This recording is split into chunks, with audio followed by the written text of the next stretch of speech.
Chapter 157. The gigantic wild boar continued to wreak havoc in the city, destroying a large number of buildings.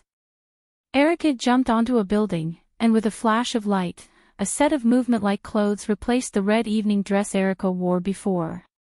Steel Lion and Lionheart King, please listen to the oath of Knight Erica Brantley. With the recitation of the spell, a magic formation appeared beside Erica, and a steel lion head emerged from the magic formation. The steel lion head opened its big mouth, and Erica thrust her hand into the steel lion head. Then, Erica jerked, and an exquisite rapier appeared in her hand. It's time for the duel, Lionheart, Coeur de Lion. Erica pointed the Lionheart in her hand at the gigantic wild boar, and the energy on the Lionheart skyrocketed, turning into a red lightning bolt and rushing toward the gigantic wild boar. The red lightning bolt hit the gigantic wild boar, and the energy radiated from the gigantic wild boar resisted Erica's attack. Bang! As if it had hit an insurmountable wall, there was a loud bang. Sure enough, it's a divine beast, Erica said as if she knew the result. Despite this, Erica continued to release energy to attack the gigantic wild boar. The gigantic wild boar, as if enraged by the continuous attack, slammed toward Erica. Erica struggled to hold her sword, and was slowly repelled by the impact of the gigantic wild boar. Finally, Erica retreated to the edge of the house. As if enraged by this little bug that could resist its attack, the gigantic wild boar suddenly slammed upward. The house Erica was in was instantly shattered, and Erica fell to the ground. At this moment, Wuming rushed over and hugged Erica. Wuming landed on the ground with ease. It's better to leave this kind of thing to a man, Wuming said with a smile. Erica stared blankly at Wuming, obviously unable to react. Wuming put down Erica, and then rushed toward the gigantic wild boar. Wait! That's a divine beast, which ordinary magicians can't deal with. As soon as Erica finished speaking, she saw a scene that she couldn't believe. Wuming jumped towards the giant wild boar and punched it. Boom! The giant wild boar was sent flying upwards. Erica looked at Wuming in a daze, as if she were looking at a human-shaped dragon. It seemed that Erica was right, rumble. The giant wild boar landed exactly where the giant wild boar was originally standing. It was as if the giant wild boar had jumped up and landed on its head. Wuming clenched his fists in excitement. His ruby-like eyes were filled with an unruly expression. Sure enough, the me who has grown is no longer the same as before, Wuming said as he clenched his uninjured right hand. Wuming's red eyes burned like boiling blood.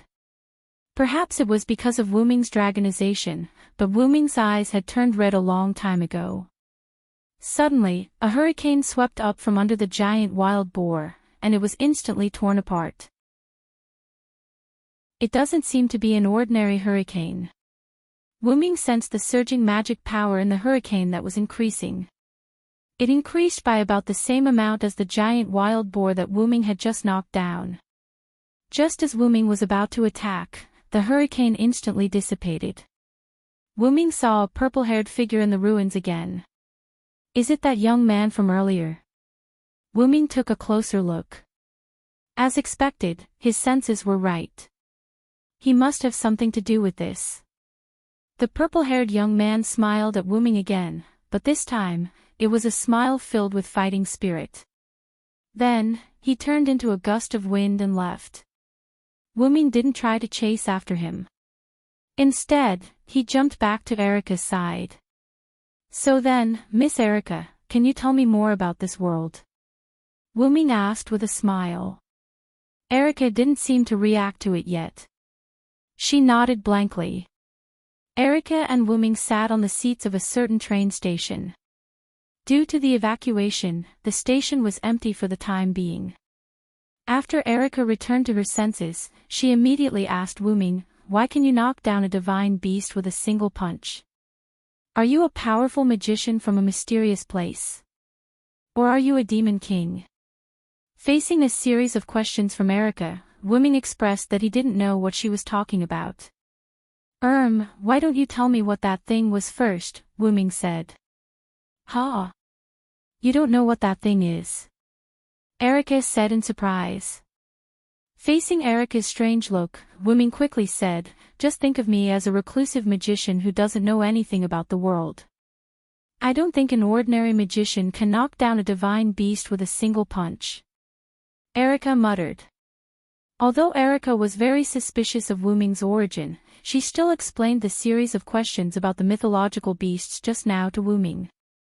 Before human history, there were many powerful gods in the world, and these existences had no names. After the birth of human beings, these gods, while bestowing human beings with gifts, also persecuted human beings. People were afraid of these gods, so they made up myths and gave these gods names. The gods with names were bound by the myths that people had made up and gradually entered the myths. They became the gods of the myths that steadily carried out their duties. However, there were also some gods who were unwilling to perform their duties. They appeared in the world and became the god of disobedience who disobeyed their own myths. For the damage caused by the god of disobedience, ordinary people who didn't know magic would only be told that it was a natural disaster. Wuming also knew something about the god of disobedience, which was almost similar to the disobedient heroic spirit appearing in the world. Because the heroic spirit had restraining power, this kind of situation would not happen. And the gods in this world, although bound by the myths made by human beings, could still come to the world. Erica then told Wuming why they should fight against the god of disobedience. Different god of disobedience had different dangers.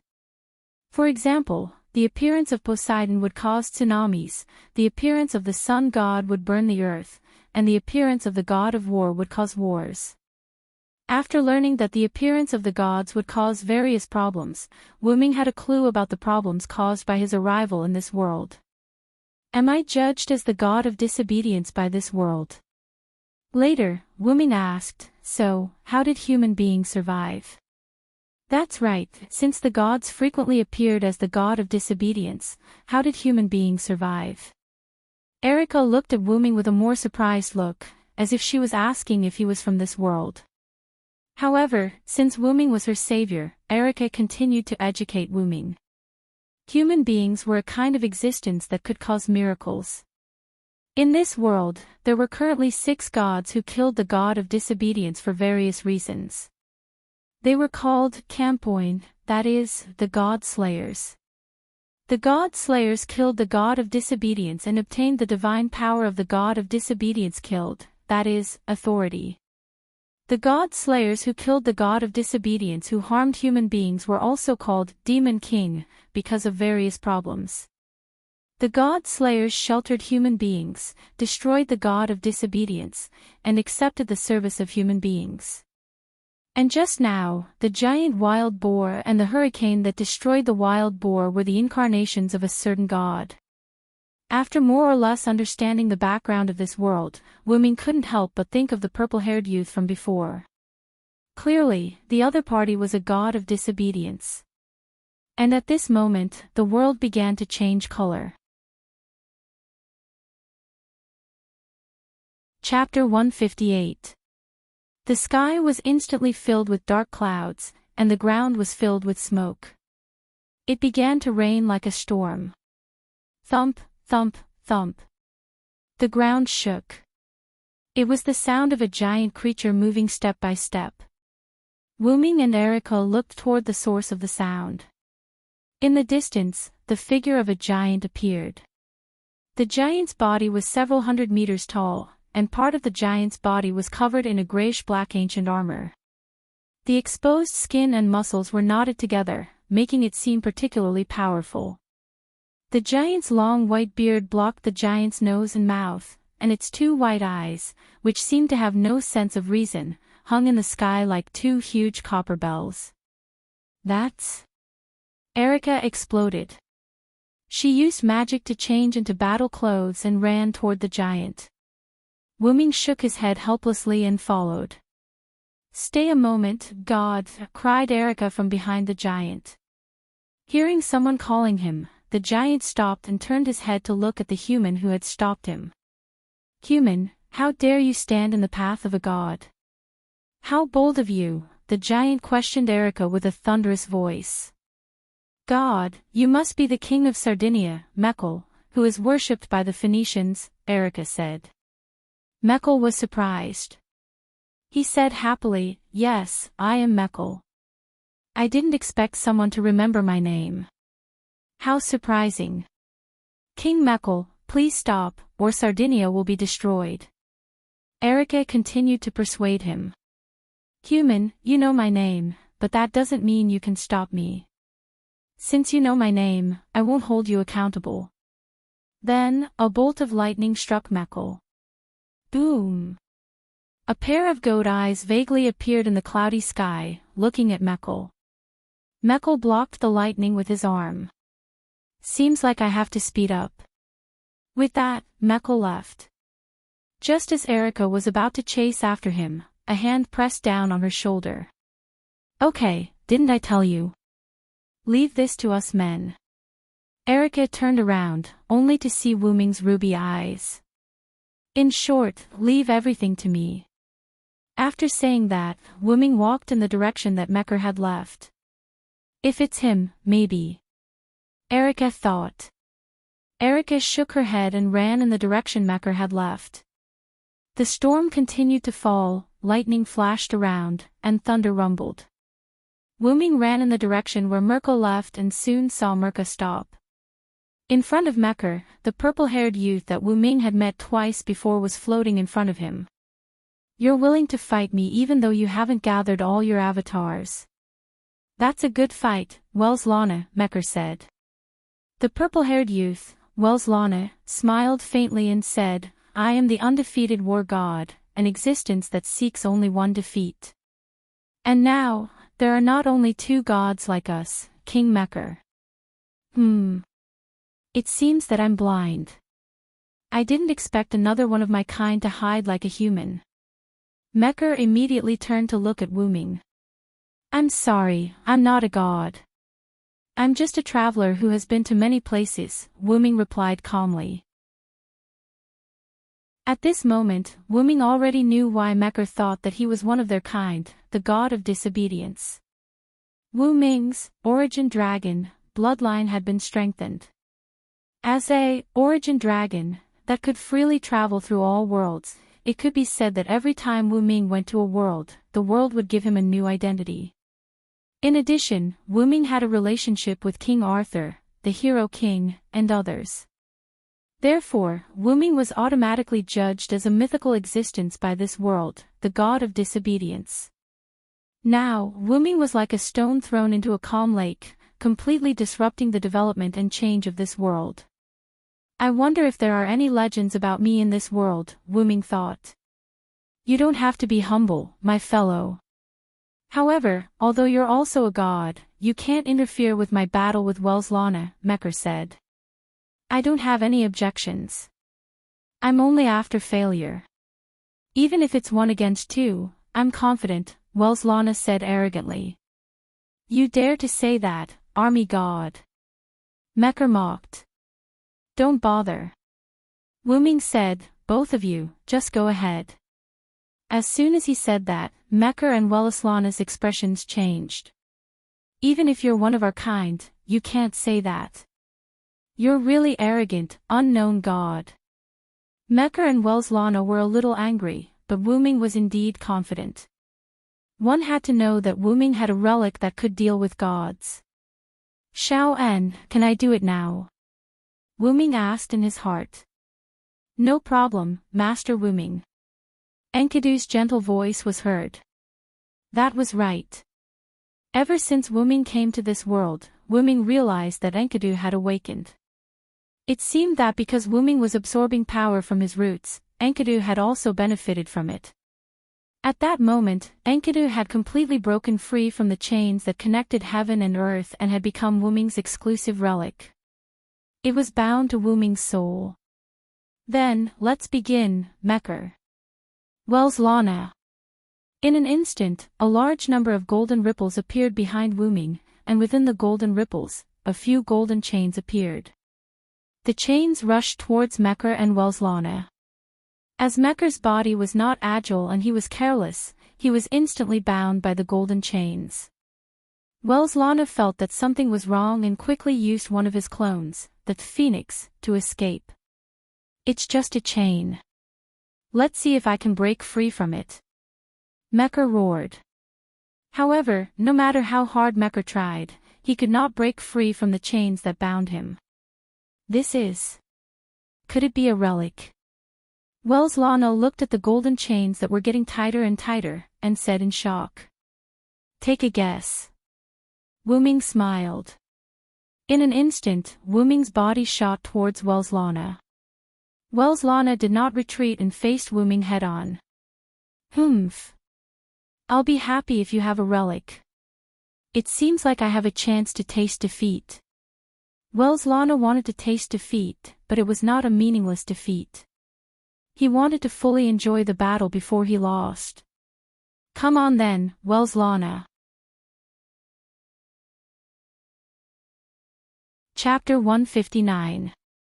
Wuming and Welslana each stretched out a hand and swung it at each other. Boom! The collision between the fists impacted the surrounding atmosphere, sending out a shockwave, accompanied by a loud noise. After a short separation, Welslana said, "You're really powerful. My bull told me that you have such extraordinary power." "Is that so?" "I have more than that." Wuming stretched out his hand, and in an instant, a giant black hole appeared in front of Welslana, and even the ground began to be sucked up by the black hole. Magic strength black hole.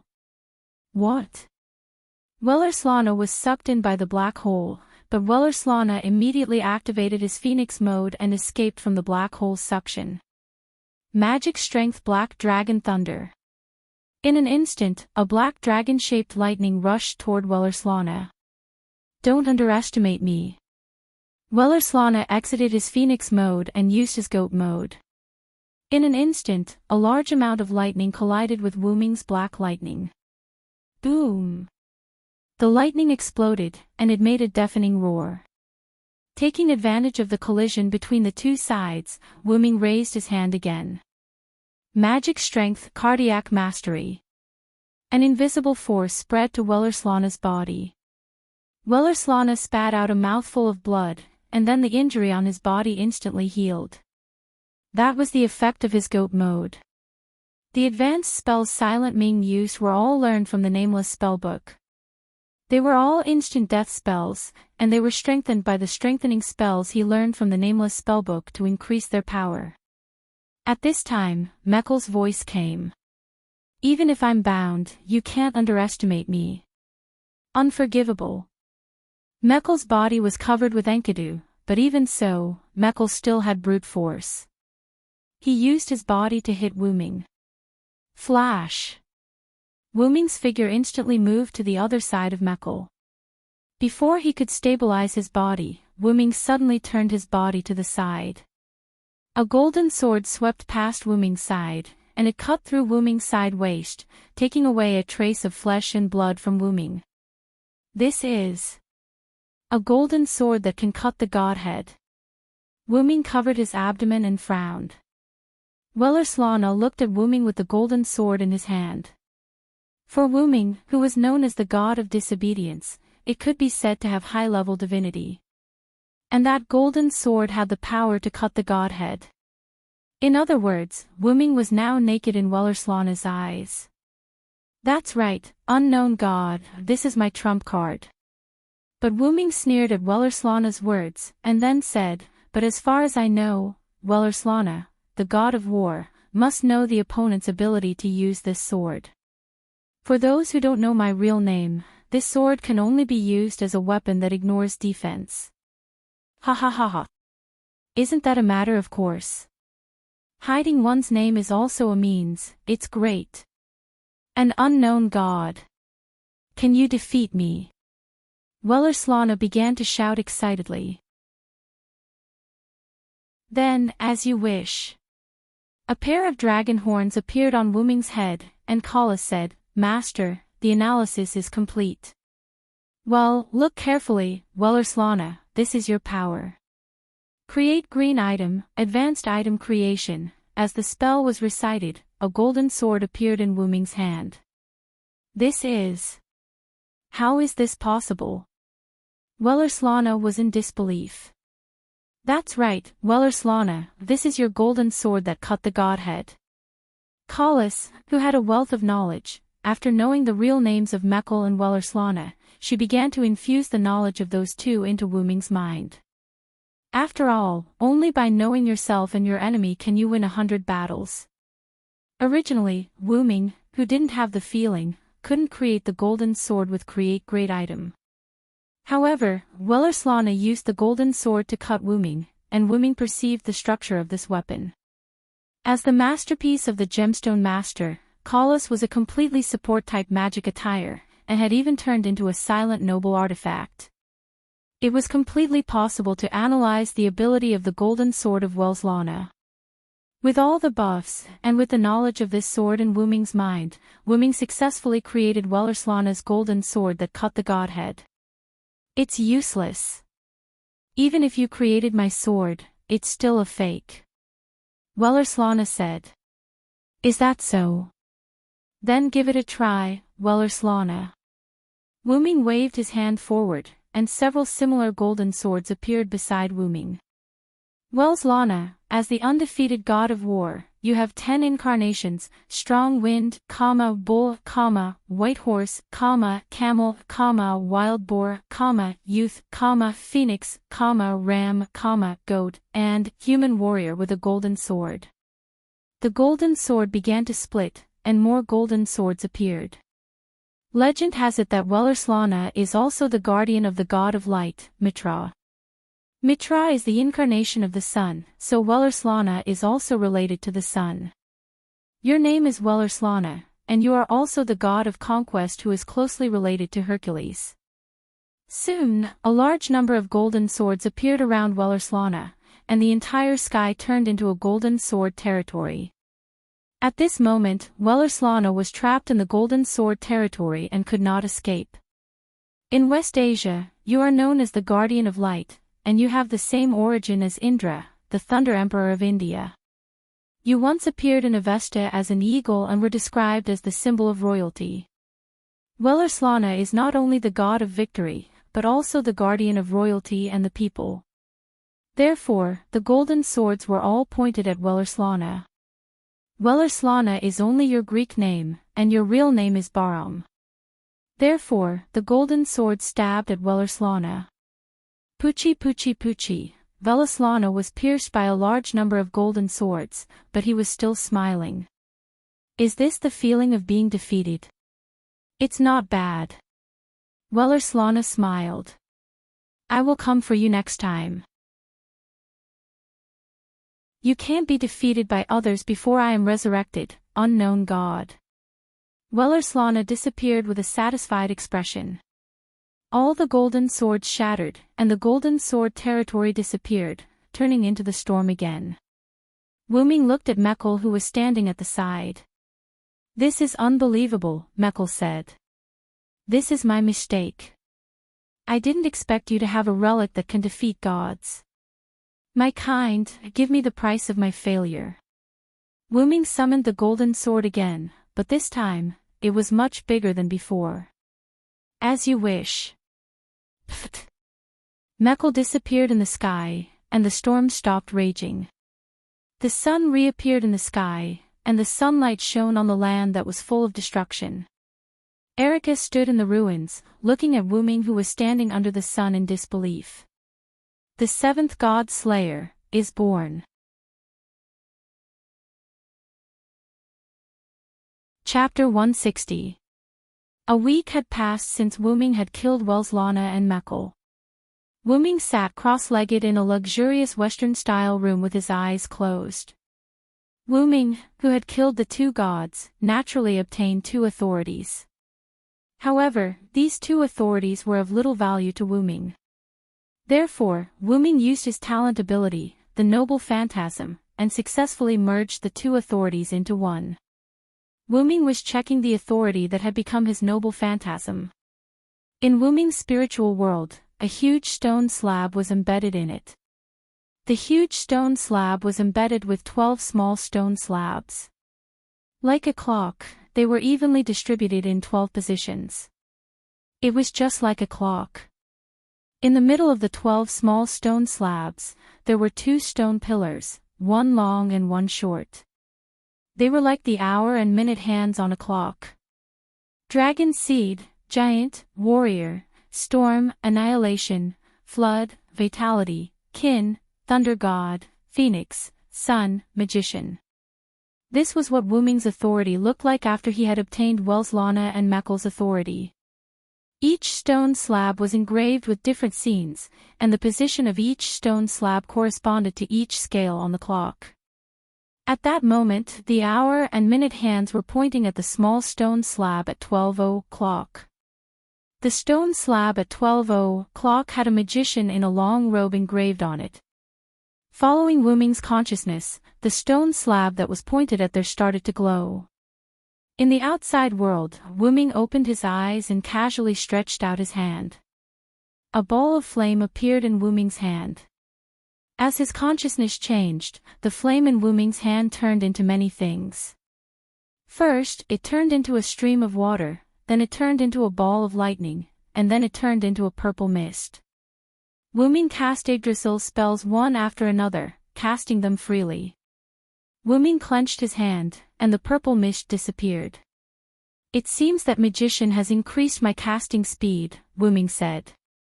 Then, on the stone plate in Wuming's heart, the short stone pillar turned to the 7 o'clock direction, and the stone plate also lit up. There was a human body engraved on this stone plate, and a large amount of energy filled this person. In an instant, Wuming felt a surge of vitality gushing out of his body. Wuming's mana, spirit, stamina, life force, and all his other attributes had been boosted. At this moment, Wuming felt like he wouldn't die even if his heart was dug out. Is this vitality? This feeling is really good. Wuming clenched his fist tightly and said excitedly. Each stone plate represented an ability and a form. However, because Wuming's previous authority was of little value to him, Wuming had upgraded it to a noble artifact. For example, the original form of the giant, the bull, only increased its strength unilaterally. For example, the original form of the dragon, the camel, increased its leg strength and physical toughness. Moreover, all the previous authority required an extremely strange method to activate.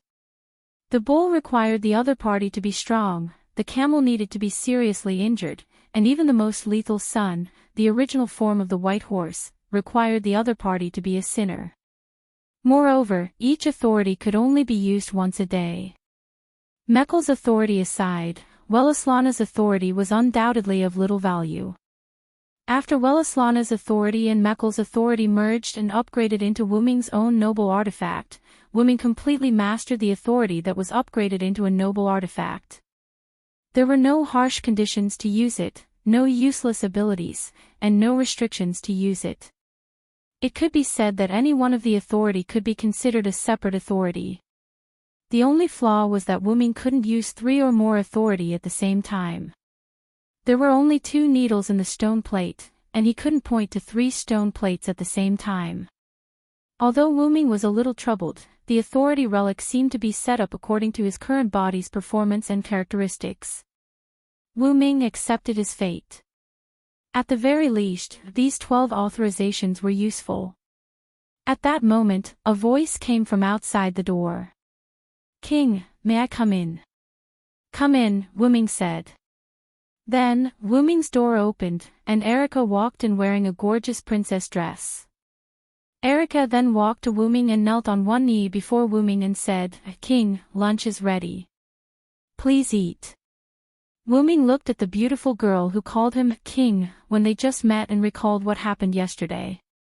After Wuming killed Welslana and Meckel, the storm stopped. As Wuming had already cast a large-scale idler dispersal spell when he came to Welslana and Meckel, there were no casualties in the battle between Wuming, Welslana, and Meckel.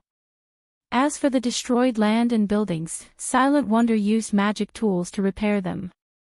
Wuming still remembered Erica's shocked expression when she saw Wuming take out all kinds of things from the golden ripples behind him. After everything was settled, Erica invited Wuming to the luxurious villa in a very respectful manner. Wuming knew that he had killed the god of disobedience and become a Campoin. This news would definitely be known by others, so Wuming didn't hide it. Wuming couldn't make up his mind about Erica at first. After all, when Wuming, Welslana, and Mekl fought, Erica hid and watched the whole process. Erica still knew that Wuming was the god of disobedience. Wuming wasn't sure if Erica regarded him as the god of disobedience or the god slayer, but based on Erica's current behavior towards him, it should be the latter. Wuming said to Erica at that time, "I am the god of disobedience, and there will be disasters if you follow me. Even so, you still want to worship me as your king." Erica, on the other hand, knelt on one knee, looked up at Wuming with a smile, and said, "I discovered that someone set up a trap to disperse the idlers. I believe in my judgment. A demon king who thinks for the people is worthy of my service." Later, Wuming followed Erica's arrangement and came to a villa in Sardinia where Erica belonged. Erica was summoned by her superior organization. Until the next day, Wuming didn't see Erica until he got up and had breakfast. Until lunch, that is, now. What did the other magician say? Wuming asked suddenly. Erica's body trembled, and then she looked at Wuming. Everyone confirmed the birth of the seventh god slayer through other god slayers, and they unanimously decided to worship you as their king. Erica said. That's right, Erica has been missing for so long because she received a message from her superior organization, Black Cross, and was recalled to the headquarters. Looking at Erica, who was a little nervous, Wuming said, "Let's eat first." Yes.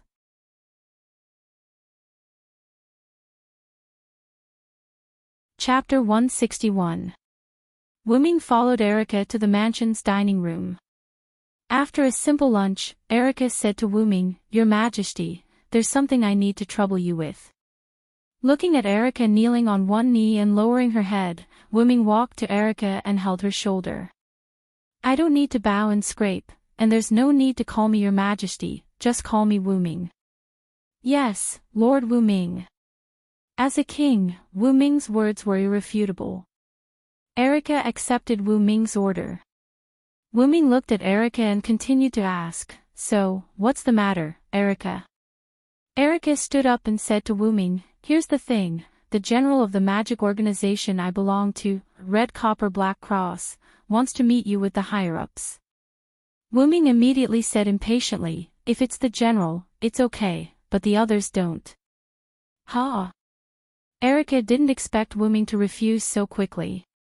"I know the general of Red Copper Black Cross. That's your uncle, Paul Brantley, right? I've seen his deeds from the information you provided." Wuming was not idle these days.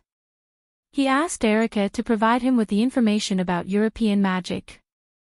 Erica naturally found a lot of information and put it all in the study room, and all the information was recorded by Collis. Then Wuming continued.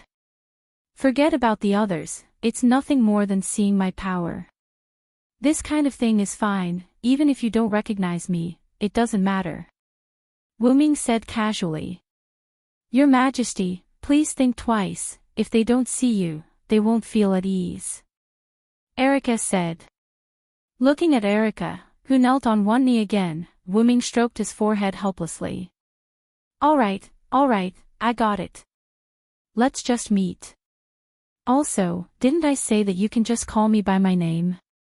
"Yes, Wuming, Sama."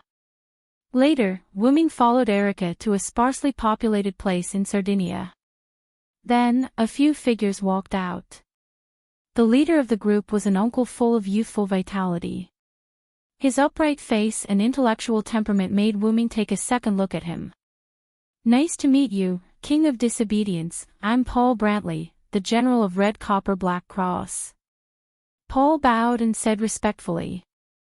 "Hello, Mr. Paul, since you call me King of Disobedience, you must know my identity. Wu Ming said casually with his hands in his trousers pockets.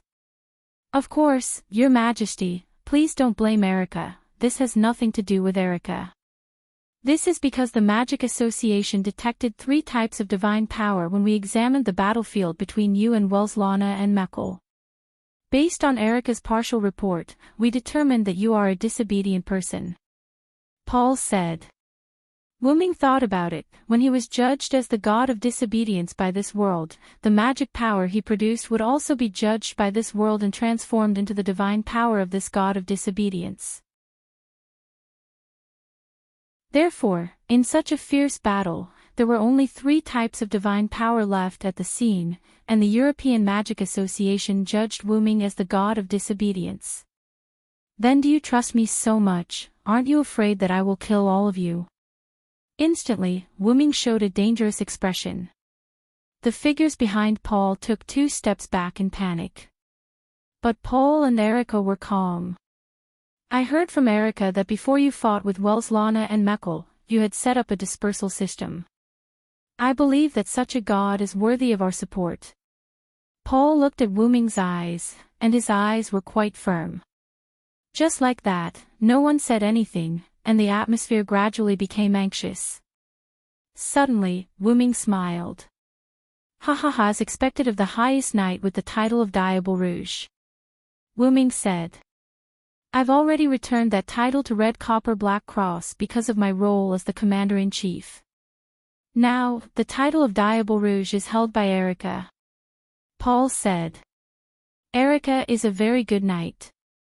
Although she is not strong enough, her courage to face the god of disobedience for the people is commendable.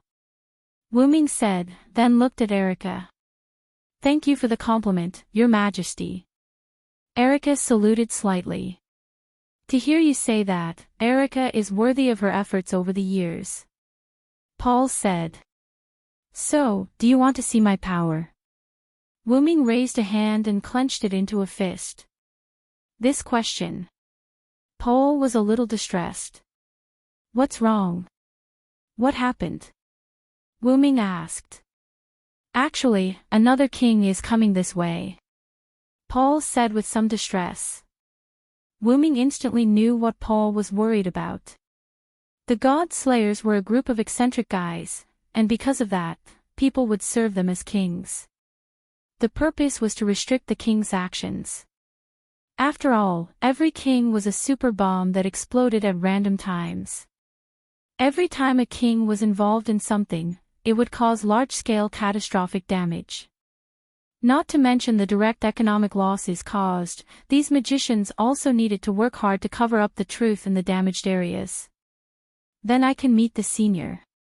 Wu Ming said with a smile. Erica and others looked at Wu Ming with a, sure enough, he's troublesome, look. Then Wu Ming raised a hand and stretched it forward.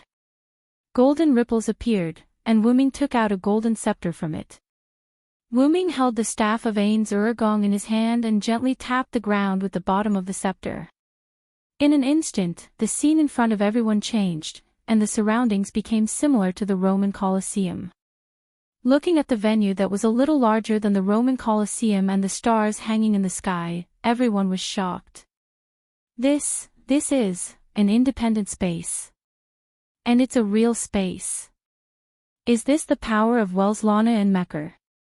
No, I'm afraid it's the power of the king as the god of disobedience. But can the god of disobedience really obtain the power of other gods? Maybe it's the ability of the king as the god of disobedience. After all, the other god slayers have also admitted that a new compatriot has been born. Listening to the whispers of the people behind Paul, Wu Ming didn't want to explain anything. He couldn't say that he wasn't from this world, but he was judged as the god of disobedience by the world when he came to this world. If you want to fight, I will come here with the king, how about it? Wu Ming asked. As you wish, king. Paul bowed to Wu Ming.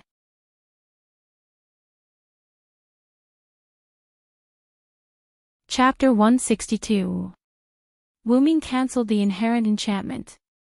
After leaving the 6th floor of Nazalik, everyone once again returned to the deserted wasteland. Yo, you are the strange god slayer. Suddenly, a young man's voice came. Everyone looked at the source of the voice, and a young man stood there with a long tube on his back. This is Italy's King of Swords, Salvatore Anthony. Erica was afraid that Wuming did not know the king, so she deliberately stood behind Wuming and quietly told Wuming. Wuming turned his head and looked at Erica. You are quite loyal, Wuming teased. After all, Erica had just joined Wuming, and she began to think about Wuming. Of course, after all, I chose to be loyal to you, Erica said with a smile. Then you will not be disappointed. Wuming raised an unruly smile again. Minister Salvatore, you are here. Led by Paul, the people of Black Cross and Red Cross greeted Salvatore Anthony. Well, I heard that a compatriot was born here, and it is a compatriot transformed from the god of disobedience, so I hurried over to take a look. Although he said that he came over to take a look, Salvatore's eyes were burning with fighting spirit. So, the king of disobedience is you. Salvatore looked at Wuming again. Yes, it's me. Why? Do you want to fight? Wuming said directly as soon as he came up. Wuming saw that Salvatore seemed to be a rather casual person. To put it simply, Salvatore was a fool. Wait a minute, the king of disobedience, didn't you say? A senior executive behind Paul said nervously. Wuming turned his head and glanced at the man. Fong Axayan, I won't fight here. With that said, the staff of Anza Vulgan in his hand tapped the ground again. Ripples of energy spread out in all directions, instantly enveloping the few people present. The scene changed, and several people appeared in the arena that they had just come to. Oh. Is this your authority? It's amazing. Salvatore said excitedly. Wuming placed the staff of Anziurgan into the golden ripples that appeared behind him and said to Salvatore, this is the place where I used to live. How is it? Not bad, right? It's more than that. It's so cool. Salvatore shouted. It's not just here.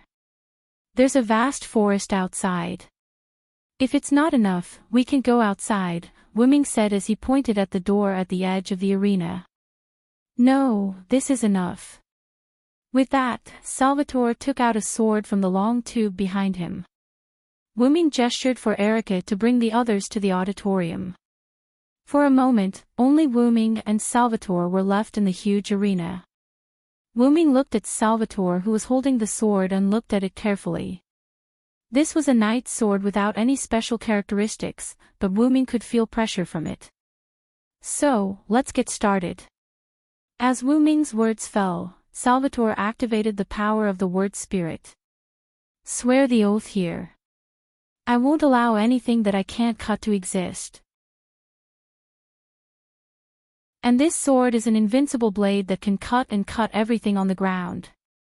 In an instant, Salvatore's arm turned into a silver metal arm. At this time, even Wuming felt a great sense of crisis. You must not be cut. This was Wuming's instinctive thought. I am the strongest. I will capture all the victors. Humans and demons, all enemies. I will defeat all hostile people. That is why I shall destroy all enemies that stand in my way. Wuming also chanted the words of the authority activation. It's time. Wuming. After speaking, Salvatore instantly rushed at Wuming and slashed with his sword. Wuming quickly moved his body and dodged the blow. Boom. The ground was instantly cut like tofu. I am the strongest, and I hold all the victories in my hands. Be it human or demon, I'm the one who will defeat any enemy that stands in my way. I will destroy any enemy that stands in my way. Giant with supreme divine power, give me your help. The long pointer on the slate in Wuming's heart pointed to the 2:00 direction, and the slate depicting the giant that supported the sky glowed. As the giant spirit chanted, Wuming's body was covered with a golden phantom. As if he had tens of thousands of tons of divine power, Wuming suddenly punched at Salvatore. Boom! Salvatore dodged the punch and hit the ground of the arena. Gravel splashed, and the ground of the entire arena was instantly smashed into a spider web. What an outstanding power, Paul exclaimed in the audience. This is Sir Wuming's giant incarnation. It is the result of the combination of Wellislana's authority and Mecker's authority, Erica explained. Knowing that there would be an official magic association to name the Godslayer's authority, Wuming had already told Erica the name of his authority. Wuming didn't want to get any strange names. Hey! If this hits me, it's not a joke. Despite saying so, Salvatore smiled. Your sword is not a joke either, Wuming replied. At this moment, Wuming had an excited smile on his face. Wuming now knew why the Godslayer was called the Demon King and the Problem Child. Although the Godslayer was still human, its essence had changed. It was like a beast. Even the most gentle Godslayer would fight. Once the battle started, the Godslayer would ignore the surroundings and act completely according to his heart. With such a time bomb, it was no wonder that the magicians were in awe of the Godslayer. Although Wuming's root dragon bloodline would not be affected, these authorities had been transformed by Wuming into the accompanying noble phantoms. Therefore, Wuming was also affected. Continue, Salvatore. The short needle on Wuming's inner stone plate pointed in the direction of 10 o'clock. Be afraid of those with wings. Evil people and powerful people are afraid of me with wings. My wings will bring you a curse. Evil people can't hit me.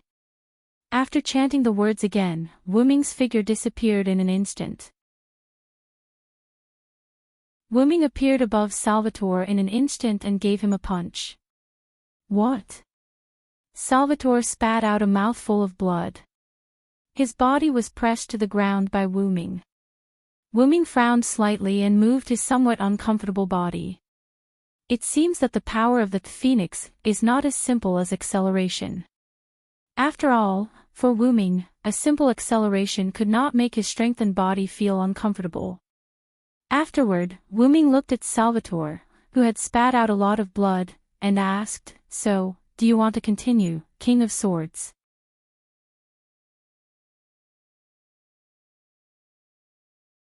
Chapter 163.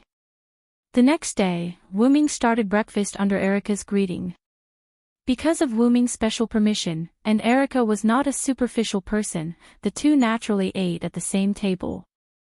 Then, because of the strange atmosphere, Wuming couldn't help but ask. Erica, why are you looking at me all the time? Wuming looked at Erica's sapphire-like pupils. I can't help it. Although I also thought that you, Wuming, could defeat Salvatore, I didn't expect you to defeat him so easily and even knock him unconscious. Wuming couldn't help but remember how Wuming knocked down Salvatore with Giant and Phoenix yesterday. After Wuming asked, Do you want to continue? Wuming found that Salvatore had fainted. After all, Wuming could launch an attack from above. It could be said that he hit Salvatore's head directly. Even the God Slayer could not remain conscious after being hit in the head with tens of thousands of tons of force. Wuming lifted the inherent enchantment, and then a person who claimed to be Salvatore's attendant appeared. Erica told Wuming that this was Andre Rivera, Salvatore's confidant. He had the power of a Grand Knight and was the only existence who could rebuke Salvatore. In the information provided by Erica, Salvatore had the title of Deacon Wang in the industry. It could be said that without Andre, Salvatore could only be a warrior instead of the leader of the Southern European Magic Association Alliance. After Andre left the words, Sorry to bother you, King of Disobedience. He will be fine in 2 days. Don't worry, Andre took Salvatore away. Shaking his head, Wuming looked at Erica, who was still looking at him. You seem to think that I defeated Salvatore very easily, but it's not that simple. Wuming put down the knife and fork and wiped the corners of his mouth. The reason why I can easily defeat Salvatore is that the other party doesn't know my authority, and the other is that I directly knocked him out. Well, actually, the latter part was the main point. But you did win the battle with Salvatore, Erica said with a smile. People often don't care about the process, but the result. What's more, the competition before the God Slayers. Please remember this, Lord Wuming. Erica was right. Wuming also knew that sometimes the result was often more important than the process, but it did not mean that he could be arrogant just because he won against Salvatore. The point is to take him by surprise. There is nothing to say. If Salvatore is prepared, then it will not be so easy to win next time. After that, Wuming stood up and walked towards the door. Wuming opened the door. I'm going out to study authority for a bit. I'll be back in the afternoon. With that, the sound of the door closing could be heard. Wuming took out the staff of Ains Urgong and entered the enchantment. Lord Wuming.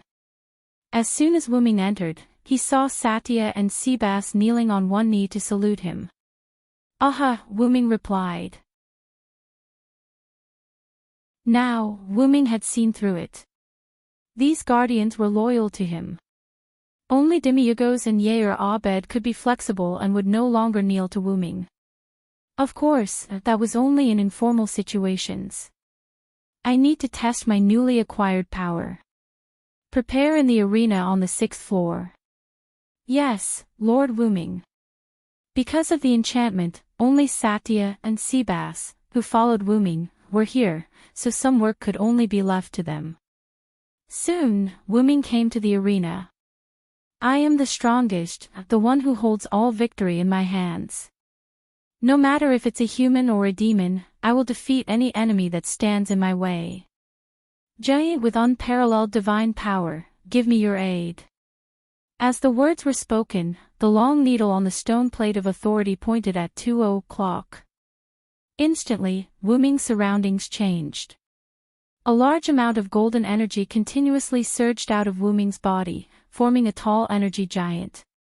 The appearance of the energy giant could not be seen clearly, as if it had been pixelated. The giant's muscles were ligated, and only the lower half of its body was covered by a golden energy battle skirt. The rest of its body was naked. Wuming floated in the head of the energy giant and looked down. So that's how to use the giant incarnation. Then, Wuming continued to chant. All evildoers, be afraid of my power. Now, I will have the majesty of 10 mountains, the power of 100 rivers, and the strength of 1,000 dragons. The majestic me will raise the mark of a fierce dragon. The short needle on the stone plate pointed at 1:00. Instantly, the golden energy giant that enveloped Wuming changed. A long dragon tail grew out from behind him, and golden energy dragon scales were densely arranged on the giant's naked skin. His hands and feet became fierce and sharp, and his face that couldn't be seen clearly instantly became real, like a dragon's head, with a pair of fierce dragon horns growing out of his head. At this moment, the golden energy giant had completely turned into a golden energy dragon man. Wuming tested a few other authorities, and the results were different from what he knew. As expected, so the power of authority is not just that. Although these authorities have become my noble phantoms, I still can't completely control them. I still need to train. After all, this was a super high-level spell that Pandora and Epimetheus had set up that affected the whole world. If it was placed in the Shape Moon world, it could be said to be more powerful than magic. Wuming could not help but think of the night when he was called the God Slayer. After Wuming fell asleep, as if he was dreaming, Wuming came to a place that was completely white. Wuming took 2 steps and stopped. Master Wuming, someone used an unknown great spell to bring your spirit to this place. Kalis was a noble phantasm that was connected to Wuming's soul, so naturally, she could come with Wuming. If you want to play tricks, don't blame me for not holding back. Wuming said to the air around him. Wah, don't hit me. Suddenly, a seductive female voice was heard. Wuming turned his head and saw a cute loli with a child's face and body. Her purple waist-length hair was tied into 2 ponytails with a white hairband behind her back. The accessories on her ears were slightly large purple ball-shaped pendants. Although she did not have a figure at all, she was still wearing a thin white low-cut dress. Even so, she was still very seductive. Wuming had never seen a woman with such charm. Wuming guessed that other than Ishtar, whom he met at Mount Abiff, no one else could be compared to her. "Come, little Wuming, I'm your mother." The little loli opened her arms and hugged Wuming. "No." Wuming pushed her head away. Because of her figure, the little loli's hands could not touch Wuming's body. Then, the little loli looked at Wuming with a heartbroken expression. "I'm so sad that you treat your mother like this." Sob, sob. Wuming was a little helpless. "If you want to sob, you don't have to say it out loud." "Then, little Wuming, can you call me mother?" The little loli looked at Wuming with an expectant expression. Wuming did not care about the topic and asked directly, "Who are you?"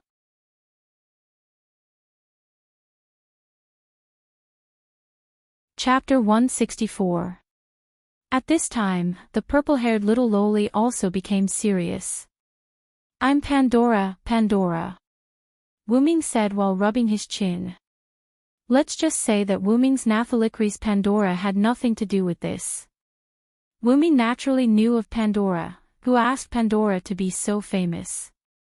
In Greek mythology, in order to punish the humans who were given fire by Prometheus, the god specifically ordered Hephaestus, the god of fire, to use the goddess as the foundation of water and earth to create a beautiful woman. This woman's name was Pandora. Every god gave Pandora something, causing Pandora to become a perfect woman. The gods married her to Epimetheus, the younger brother of Prometheus. Then, the gods gave Pandora a box. Driven by curiosity, Pandora opened Pandora's box, which released disasters, plagues, and scourges.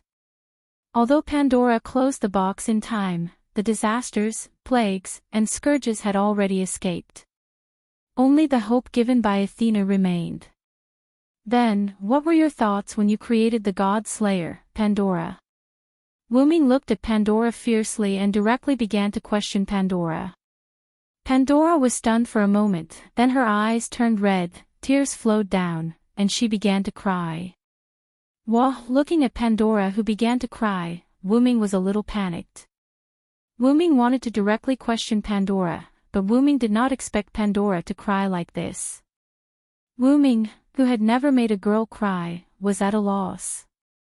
Then, Wuming could only copy the way he comforted Mayu, hugging Pandora in his arms and stroking her head. Sorry, I was too serious. I apologize, please forgive me." Wuming looked at Pandora rather sincerely. Pandora also looked at Wuming with tears in her eyes. Then, Pandora somewhat choked and asked, Really? Yes, I'm sorry, it's my fault, please forgive me."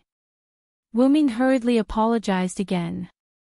Then, Pandora wiped her tears and looked at Wuming with red and swollen eyes. "Then, can you call me Mom, this?" Wuming now felt speechless. In the end, Wuming compromised. Sister Pandora." Although Pandora was still a little dissatisfied, Wuming still said firmly, "Just call me sister, if you can't then forget it." Then. "All right then," Pandora said. Then, Pandora hugged Wuming happily and said, "Little brother is brother, it's my first time." Listening to this incomparably cheerful voice, Wuming was a little speechless. He wondered if Pandora's crying just now was an act. "Okay, Pandora, it's time to answer my question." Wuming patted Pandora's back and said. Yes, what question?" Pandora let go of Wuming with a happy face. "What exactly is a god slayer? Why can I, a person who is not from this world, obtain authority? What is the use of authority?" The God Slayer is the product of a worldwide curse that Epimetheus and I created together. It is a guardian to help humans through difficult times. Pandora replied. And the reason you can obtain omnipotence is because I want you to become a God Slayer. It's that simple. As for authority, this needs to be judged and used by yourself. Besides, the God Slayer is an existence that can automatically increase power, so authority is slowly grasped. Pandora's face was full of joy as she spoke while swaying left and right. After becoming a God Slayer, not only will you be immune to attacks below the God level, but you will also have the benefit of automatically increasing your strength. As long as you fight, your strength will rapidly increase. Then, Pandora touched Wu Ming's cheek and said, as long as you fight, you will definitely become stronger. Even an ordinary person without any fighting strength will have the will to fight the moment they become a God Slayer. You have to cherish this authority well. In order to instill the power of the God Slayer into you, I spent a lot of effort. Then, Wu Ming's consciousness was sent back to his body. Until now. Wu Ming removed the authority, and the light of the stone plate dimmed. What an irresponsible sister, I haven't finished asking. Then, Wu Ming looked at Sebastian and Zaisha standing beside him and said, you have adapted to the authority. I've more or less adapted to my authority. Sebastian, Zaisha, come with me. Yes, Lord Wu Ming. Yes, Lord Wu Ming. In the outside world, Wu Ming suddenly appeared somewhere with Sebastian and Zaisha. Zaisha, Wu Ming suddenly said. Yes, Lord Wu Ming. Zaisha walked to Wu Ming's side with a charming expression. I have a mission for you, Wu Ming said to Zaisha. Then, Wu Ming had Zaisha lean over, and Wu Ming read the mission to her. Yes, Lord Wu Ming. This subordinate will not let you down. Because Wu Ming's breath touched Zaisha's ear when he spoke, her face was flushed, and she spoke with a trembling voice like a young girl in love. Wu Ming smiled helplessly. I thought that after the sublimation of her origin, Zaisha wouldn't be so. Her personality wouldn't change. Remember, don't kill anyone if you can. Although your weakness has been uprooted, it's still best not to cause trouble. Yes, I understand, Lord Wu Ming. Zaisha bowed, then turned into a black shadow and left. Sebastian. Wu Ming looked at Sebastian. Here. Sebastian placed his right hand on his heart and bowed to Wu Ming. Stay by my side and be my butler. Yes, Lord Wu Ming. Although Zaisha and Sebastian had undergone the baptism of their origin, they did not seem to have changed at all. Zaisha was still wearing her purplish-black princess dress with a cake-like hem. Sebastian was still wearing his black butler suit.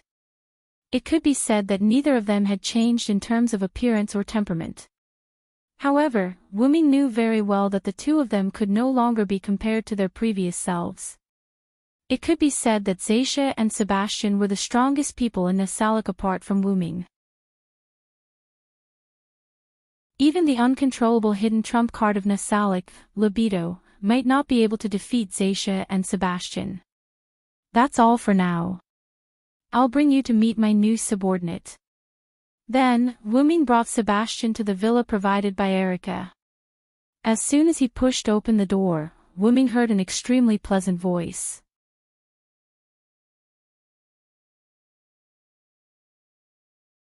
Chapter 165. Wu Ming pushed the door open and entered. What he saw was Erica entertaining an exceptionally beautiful girl. The girl looked about 20 years old. She had long golden wavy hair shining with brilliance. She looked very beautiful, and her skin was white and delicate. Her clothes were matched with a white coat, a short knitted dress and pants under the coat, and black boots. You must be the seventh God Slayer, Sir Wu Ming. I am Alice Louise of Nifar. Nice to meet you, Sir Wu Ming. Alice spoke in a calm tone, coupled with Alice's perfume-like noble temperament. Wu Ming couldn't help but take a second look. Ahem, Sir Wu Ming, it's almost time for you to answer Princess Alice's question," Erica said with some displeasure. "After all, such a great beauty is in front of you every day, but you choose to look at someone else, although that person is indeed beautiful." "I see. It's nice to meet you, Your Royal Highness Princess Alice," Wu Ming said with an elegant aristocrat's salute. In the information provided by Erica, there was this Princess Alice. Duke Godding's daughter, known as Princess Alice to the outside world, became the Speaker of the Sage Council of Greenwich at the age of 16. Now, she stepped down from the position of the Speaker of the Sage Council of Greenwich and was the current special advisor. Because of her extremely high magic talent, she was also known as the White Witch G. Speaking of this White Witch G, she was amazing. She was a genius girl who could fight the God Slayer with wisdom and courage. The British God Slayer, Alexander Gascoigne, was known as the son of the Black Prince Yerek. The Black Prince was once driven out of the United Kingdom by the White Witch G, Princess Alice, and Erica's uncle, Paul Brantley. Because his authority was inclined to support and character, the Black Prince did not entangle too much with Alice and Paul but chose to retreat. Not only did this bring benefits to Alice, but it also gave Paul, a grand knight, an unsurpassable reputation. The story of the Witch G and the Grand Knight working together to fight against the God Slayer and successfully driving him away was widely known by magicians. It was also because of this that Alice was called the Princess and Paul became the commander of the Black Cross. As a God Slayer himself, Wu Ming naturally knew how terrifying a God Slayer was. Even if the Black Prince Yerek, the God Slayer, didn't have a strong combat ability, he shouldn't be underestimated. Moreover, it was mainly Alice's wisdom that played a role. Paul was only a supporting force. To be able to use her wits and the power of a Grand Knight to chase away a God Slayer was already a testament to Alice's shocking intelligence. Coupled with her heaven-shaking beauty, Wu Ming couldn't help but look at her in a new light. "So, what is Princess Alice doing here?" Wu Ming began to ask Alice, going straight to the point. At this point, Alice felt a little awkward. "Actually, I'm here to stop your duel with the Sword King." Alice received news that the 7th king had been born in Italy. Soon after, Alice received news that the Sword King was on his way to Italy. Moreover, the 7th king still stayed in Italy and did not leave.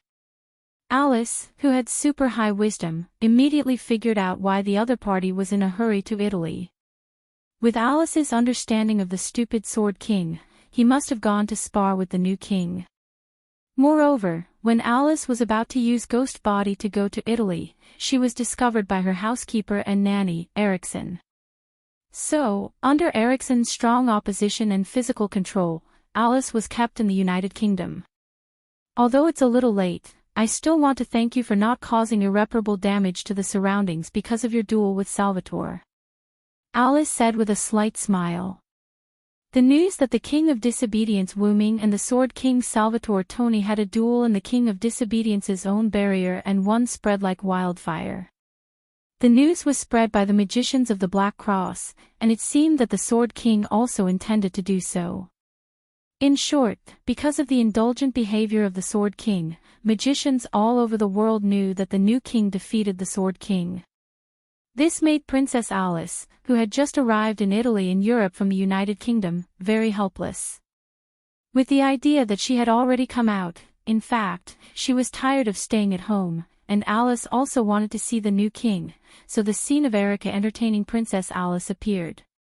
Sitting on the sofa, Wu Ming couldn't help laughing and said, "So, our famous Princess Alice just got tired of staying at home and ran away from home?" "No. I didn't run away from home, it's just that Erickson is too strict and keeps me in the house," Alice said with a little blush. In this regard, Wu Ming just smiled. "Well, since you are out, please enjoy the outside world. I will let Erica follow you," Wu Ming said. Erica asked Wu Ming in confusion, "Then, may I ask who this old man is, Wu Ming?" In these days of living with Wu Ming, Erica had almost figured out Wu Ming. It could be said that if she wasn't very sure that Wu Ming was indeed a god-slayer, Erica wouldn't believe that the new king had such a good temper. The new king didn't mind at all if she called him by his name. Hearing Erica ask about Sebastian, Wu Ming began to introduce him. "This is my butler, Sebastian Dean." Then there was a moment of silence. "And?" Erica asked helplessly. That wasn't what she wanted to know. Alice also had a curious look on her face. "If I have to say, Sebastian is my power," Wu Ming said. Wu Ming waved at Sebastian, motioning for him to say a few words. "Greetings, ladies. I am Lord Wu Ming's butler, Sebastian. Please advise me." Sebastian put his right hand on his heart, and his left hand was close to his trousers, and bowed slightly with a serious face. "Speaking of which, I remember that one also has this kind of tamed monster power," Alice suddenly said. "You must be referring to the Queen of the Faceless, the daughter of the Black Prince Yerek," Erica said. Wu Ming also remembered the power recorded in Black Prince Yerek's information. The ability to summon Melusin, the legendary two-tailed mermaid and half-human half-snake goddess, as a tamed monster. The summoned Melusin had her own consciousness because of the goddess herself, so she had high wisdom. That was undoubtedly what Sebastian wanted.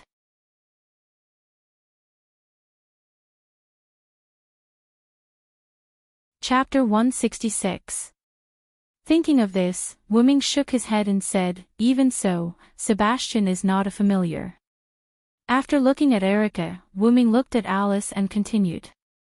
"In terms of strength alone, Sebastian is almost comparable to any of the godslayers." As soon as these words came out, Erica and Alice were a little surprised. The reason why the godslayers were called godslayers was that in addition to having the authority to kill the god of death, they also had a super high level of physical defense.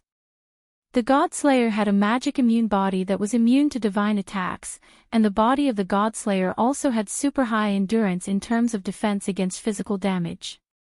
At the very least, they would not be injured under a series of conditions that were fatal to humans, such as being stabbed with a knife and jumping down from a high-rise building. As for large-caliber sniper rifles, it was hard to say. After all, no one dared to use a sniper rifle to experiment on the Godslayer, and the magicians disdained and dared not use sniper rifles on the Godslayer. In case the Godslayer did not die, then they would face a punishment more terrifying than the catastrophe and the god of disobedience. No country or organization would be able to bear such a burden. When the Far East Island invaded China in the mid-19th century, they contradicted the second Godslayer, the Wuxia king of China, Luo Hao. As a result, the Wuxia king single-handedly attacked their home base, grabbed their official government leaders, and directly caused the failure of the invasion war. At that time, they used the top magic weapons at that time, and the power of the entire country could not stop a Godslayer. Since then, no one had underestimated the Godslayer. Even the kindest Madame Aisha, who did not want to fight, could not be underestimated. This was because the Godslayer had the power to cause trouble. Once he caused trouble, it would be as troublesome as several Godslayers combined. Alice and Paul could join forces to repel the Godslayer, Black Prince Yerek. Firstly, the series of events that Black Prince Yerek had done were too excessive, causing the dissatisfaction of almost all the magicians in Europe. Secondly, Yerek claimed that he was different from other Godslayers and was a person who fought with his brain. In addition, he lost to Alice in wisdom, which led to Black Prince Yerek's departure. It could be said that if Yerek really wanted to deal with Alice and the others, he would do it even if it was troublesome. It could only be said that Alice had already figured out the Black Prince's personality. She knew that if she could outsmart him, he would not continue to pester her for the sake of his dignity. If it had been any other Godslayer, they would have charged at Alice with their own power, even if they had lost in terms of intelligence. "Sir Wu Ming, you are exaggerating." Sebastian bowed to Wu Ming. Wu Ming had told Sebastian about this world when they were practicing their authority in the underground tomb of Nasaric, so Sebastian knew about the god of disobedience and the god slayer in this world. Don't underestimate yourself, Sebastian. Wu Ming looked at the humble Sebastian and continued, you should know that you are now my subordinate god.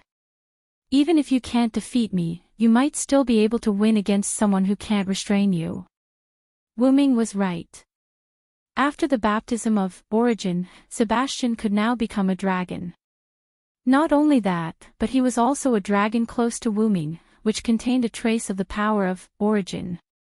As long as it was not the kind of authority that could slay a dragon, basically no one could kill Sebastian, who had a strong body. Speaking of dragon attributes, Wu Ming's attributes had to be talked about. Without the dragon attribute added by the servant, Wu Ming's Origin, dragon bloodline was no longer a dragon attribute. The Origin, dragon was just an addition of the word dragon to its appearance and name. As a creature born from the world's origin, how could there be any power that could restrain it?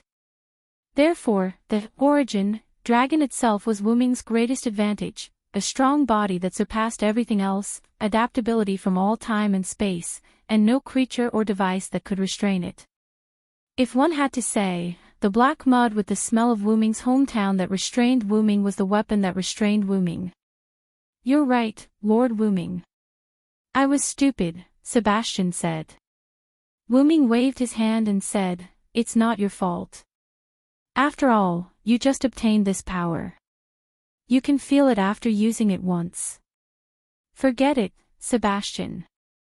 Go and prepare dinner, Wu Ming said with a headache.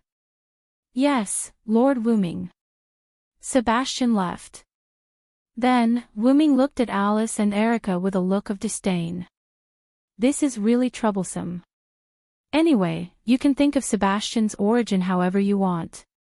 You can think of him as my subordinate god or as my power. That's it, Wu Ming said with a little temper. Then, he leaned back on the sofa. Erica and Alice looked at each other, and then they both smiled. You're really like a child, Wu Ming, Erica teased. I didn't expect Lord Wu Ming to have such a cute side, Alice said. Because Alice and Erica were old friends, Erica had told Alice about Wu Ming's easygoing personality, which was why Alice was so presumptuous. Wu Ming looked at the two of them with dead fish eyes. Since he stopped using the body of a servant, Wu Ming's temperament had changed back to that of a teenager. Even though he had been active in Connaught, Britain, and Uruk for nearly 50 years, Wu Ming still had the mentality of a teenager. Actually, if one really had to say, Wu Ming could be considered a problem child. His time as a servant was only slightly affected by his rank and origin at that time. By the way, Alice, you should have other purposes for coming to me, right? Wu Ming ignored the two's teasing and suddenly changed the topic. Alice and Erica also stopped teasing. Then, Alice said to Wu Ming, Sama, do you know about Gorgon Stone? Gorgon Stone. Wu Ming muttered. Then Wu Ming asked, is it the Gorgon in Greek mythology? Yes. Alice said, then looked at Erica, motioning Erica to answer for her. Erica nodded and said, this is the case, Wu Ming. Alice once made a prophecy about Gorgon Stone, and the result was not good. When there is no moon and stars, darkness will cover the earth. At that time, human beings will not be able to survive, Erica said. Alice is a witch with the ability of spirit vision. Her prophecies have never failed. Wu Ming sneered at that. So, how about I break the prophecy this time?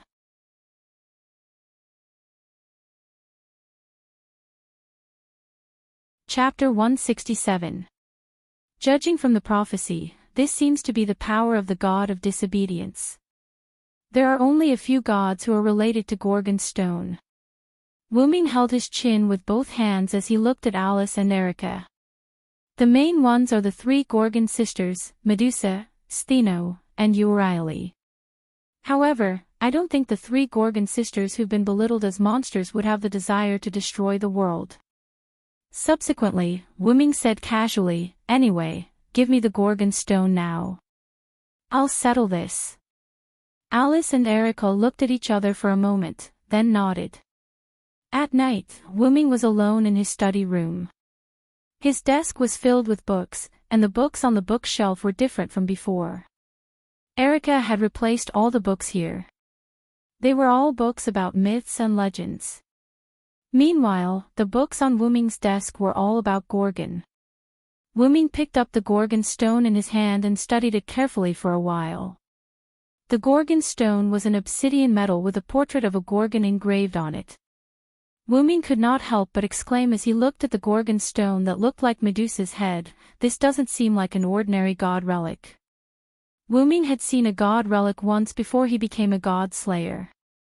It was the young man he had met when he first arrived in this world, the grassy guardian. The slate in his hand was a spellbook, which was a god relic. Wu-Ming would not misjudge his senses after becoming a god slayer. Because of that, Wu-Ming could clearly sense that the power contained in the Gorgon stone was not as simple as it seemed. "Just like the godhead of a god," Wu-Ming said calmly. Wu-Ming, who had the golden sword, could feel that the power of the Gorgon stone gave him the same feeling as when Wu-Ming used the golden sword to cut through Wellislana's godhood. "I wonder if the golden sword has any effect on the materialized divinity." Wu-Ming stroked his chin and shook his head. "I don't dare to do anything. Let's first record the knowledge about Gorgon." Then, Wu-Ming picked up a book on the desk and opened it, saying, "Please, call us." "Yes, master." The dragon horn on Wu-Ming's head flashed, and like a scanner, a golden light shone on the book in Wu-Ming's hand. Almost a few seconds later, Callis put away the scanning ray. "Master, do you want me to transfer the knowledge to you now?" Callis asked. "Just transfer it directly. After all, time is running out," Wu-Ming said, and then closed his eyes. After a few seconds, Wu-Ming opened his eyes. "No matter how I look at it, I feel that it's great to have you here, Callis." Wu-Ming smiled. "That's just because you're lazy, master," Callis said with a helpless tone. After all, Wu-Ming had a photographic memory now. However, with Callis here, why would Wu-Ming waste time and effort to slowly read these myths by himself? "Well, doesn't this show how important you are, my dear Callis? Hurry up and continue to the next book. Try to enter all the knowledge about Gorgon before you go to bed." "Yes, yes." However, no matter how he listened to it, Wu-Ming felt that Callis's voice had a hint of shyness. Wu-Ming and Callis kept repeating the cycle of scanning, transferring knowledge, and receiving knowledge. The next day, Wu-Ming, who was sitting at the dining table, yawned. Erica couldn't help but say, "You didn't really read myths the whole night yesterday, did you?" Erica couldn't help but think of what Wu-Ming had said after his conversation with Alice and Erica the day before. "Erica, please send the books about myths to my study. Gorgon first, please." Then, Erica complained and contacted the staff of the Black Cross. They removed the historical records and information about European magic in Wu-Ming's study overnight and replaced them with books about myths. Of course, because there were more books, Erica put many books in other rooms, waiting for Wu-Ming to finish reading the books in the study before replacing them. Although Erica complained when she contacted the Black Cross, the staff of the Black Cross, including its commander, Paul, said with a smile, "Compared to the other godslayers, Lord Wu-Ming is really easy to serve." That's right, as long as he didn't cause trouble everywhere, not to mention all the books about myths. Even if Wu-Ming wanted to be the commander of the Black Cross, Paul would agree unconditionally. When Wu-Ming learned these words from Erica, Wu-Ming's expression was quite strange. Wu-Ming couldn't help but think, are the godslayers such a headache for magician? Although it was hard to believe, the godslayers were such a headache for others. No matter how honest Wu-Ming was, no matter how much he didn't stir up trouble, no one would be able to put their hearts at ease. After all, among the 7 godslayers, Madame Aisha, who was known as the one who didn't want to fight the most, also had the power of a natural disaster. If she was accidentally implicated, she would be even more terrifying than the oldest god-slayer, Marquis Wabin. While eating, Wuming said to Erica, "It's no big deal. I have callus. I just stayed up for a short while yesterday." Wuming had long told Erica about callus, so Wuming was not afraid that Erica didn't understand. But Alice, a young man who had just come into contact with Wuming, was quite interested in this callus that Wuming mentioned. At this moment, the golden dragon horns on Wuming's head appeared, and he said, "Actually, to put it bluntly, Master is just lazy in bed." "That's where you're wrong." Wuming continued after eating a mouthful of rice. "Now I realize that the bed is the greatest invention of mankind." "Callus won't believe an excuse," Callus retorted. Alice watched the conversation between the master and servant with interest. She then asked Wuming, "Master Wuming, do you think?"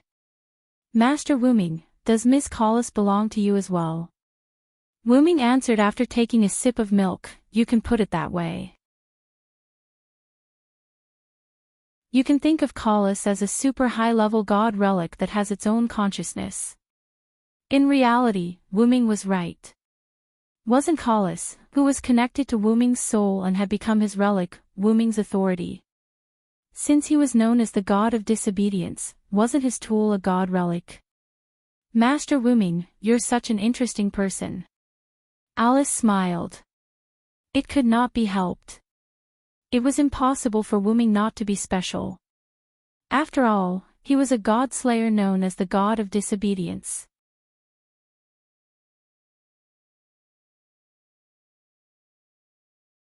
Chapter 168. Wuming separated from Erica and Alice after breakfast. Wuming asked Erica to take Alice around Italy, and Wuming specifically told Erica not to come to him. However, in order to make a fair deal, Erica asked Wuming, "Please don't involve the people." Wuming smiled helplessly. "Don't worry, I'm not one of those battle maniacs. When I fight, I forget about the surroundings. Besides, I have an inherent barrier, and I will put the battlefield inside the inherent barrier." Wuming still clearly remembered Erica's suspicious eyes. After that, Wuming came to a small island in the Mediterranean Sea.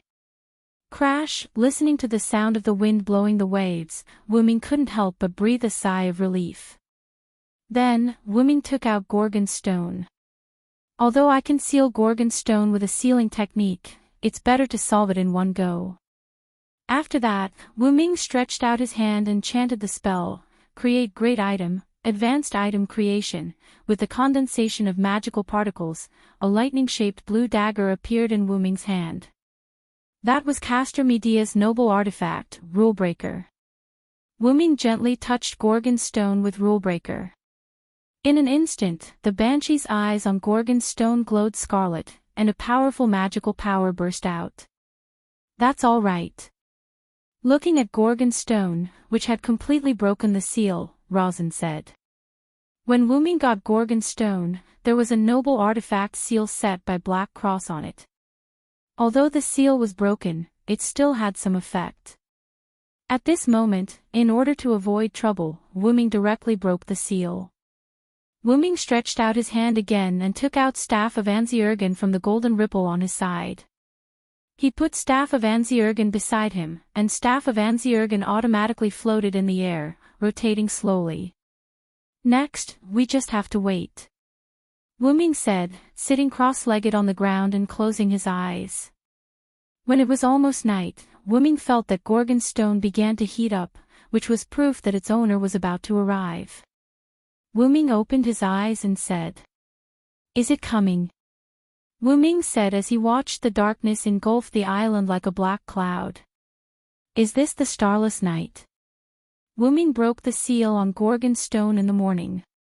Although he didn't know why the other party chose to do it at night instead of during the day, Wuming could roughly guess. It should be a god related to darkness. Because Wuming was on a small island, there was no landing point other than where Wuming was, so Athena floated in the air.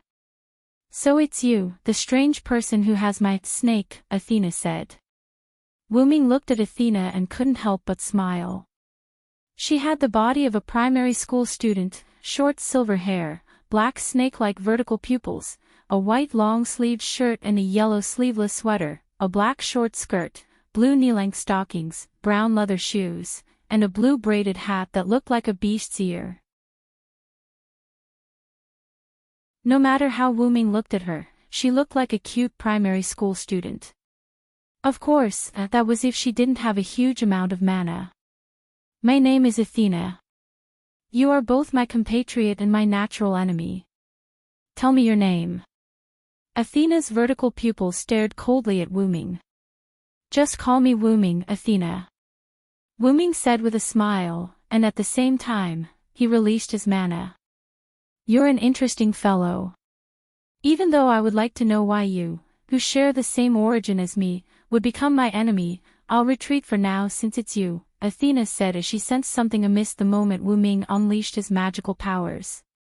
Then, the darkness around the island began to retreat, and Athena also left in another direction.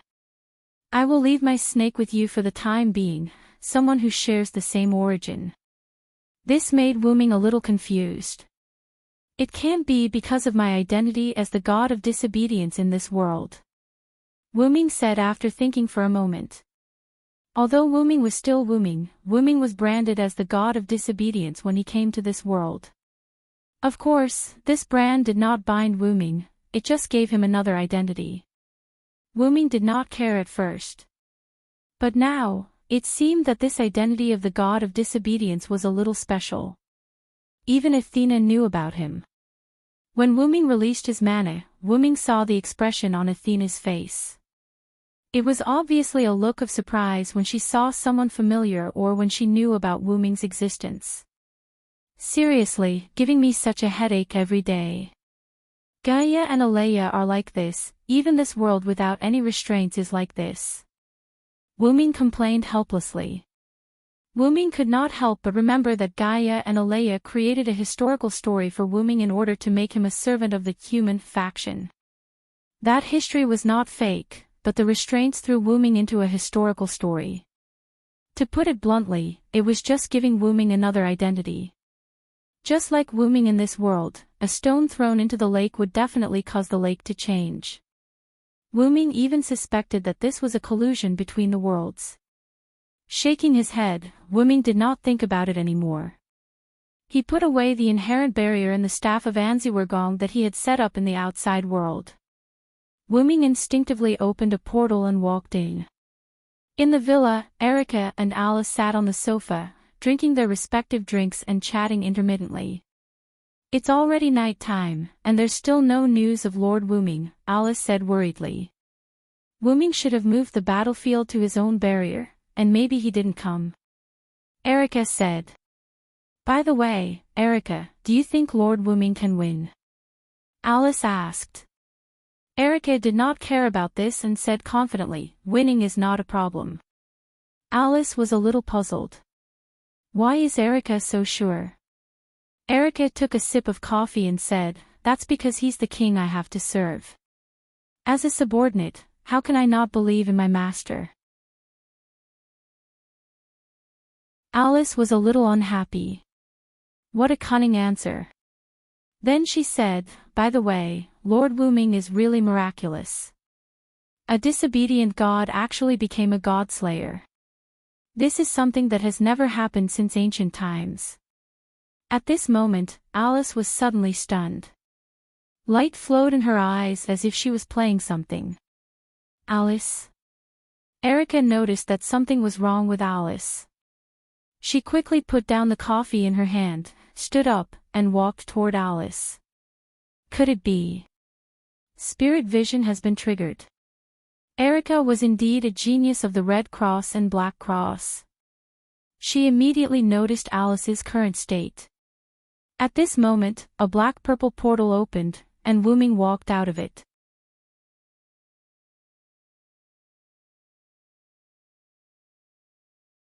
Chapter 169. Wu Ming walked out of the portal and saw Erica standing next to Alice, who was in a daze.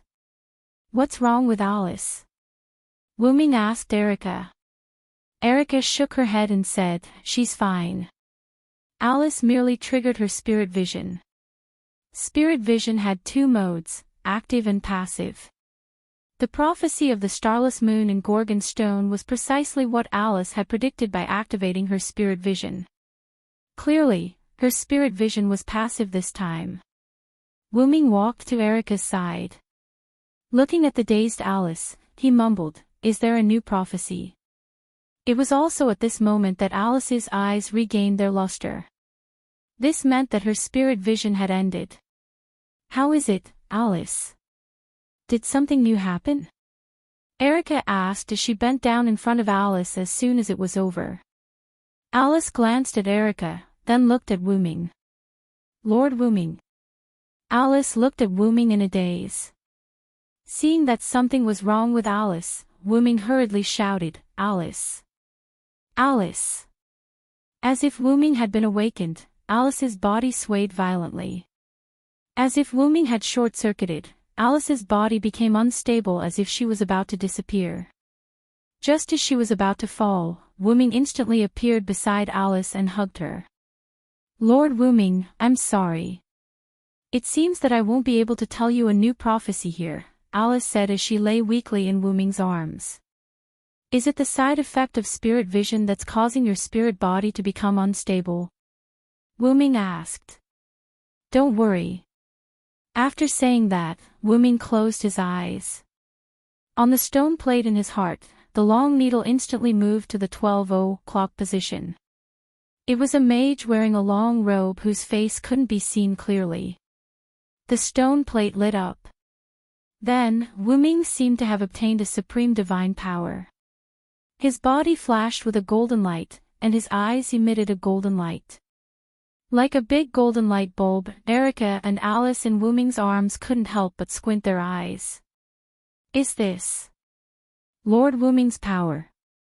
Alice, who was in Wu-Ming's arms, asked weakly.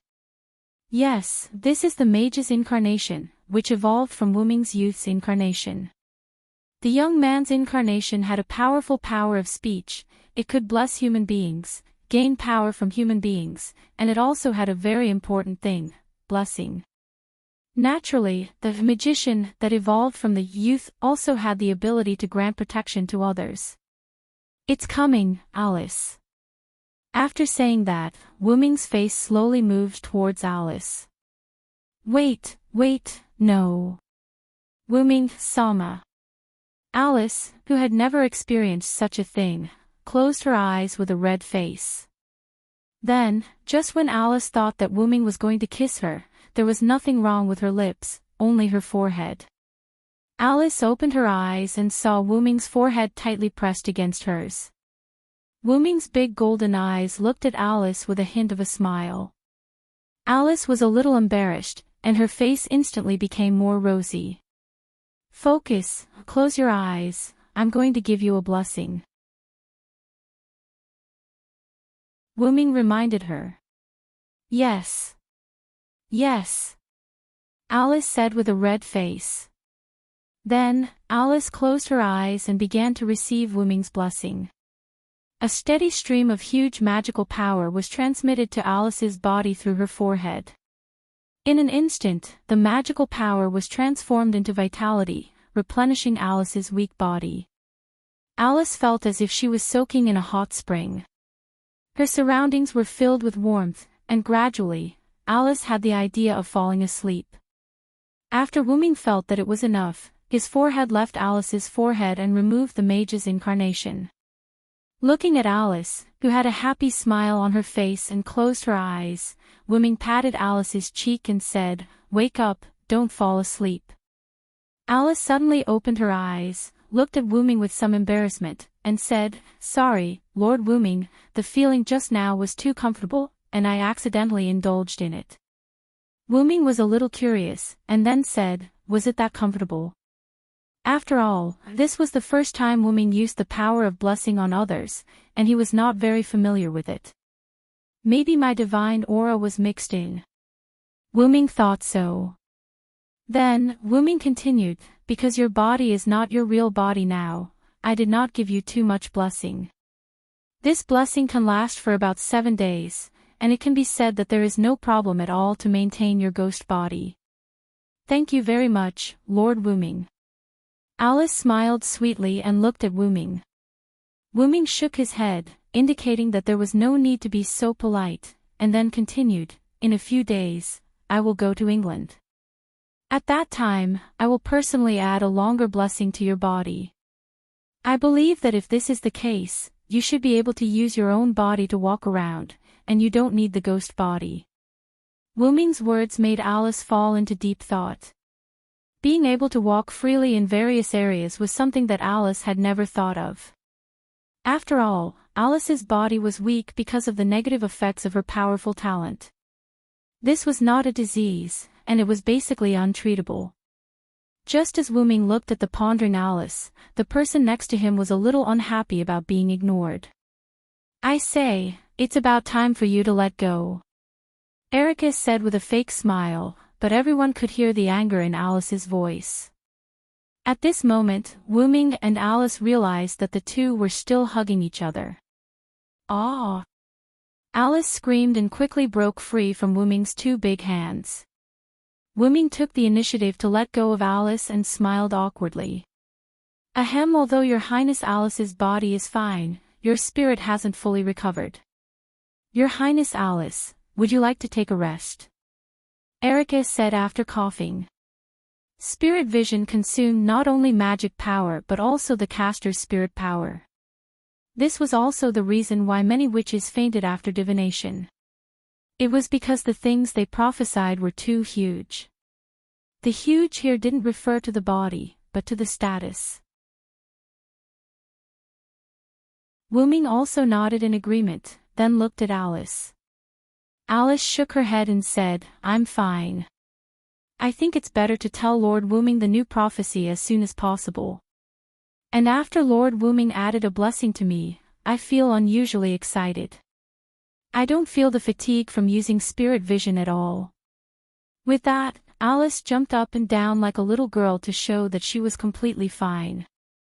Seeing that Alice had said so, Wuming and Erica didn't insist.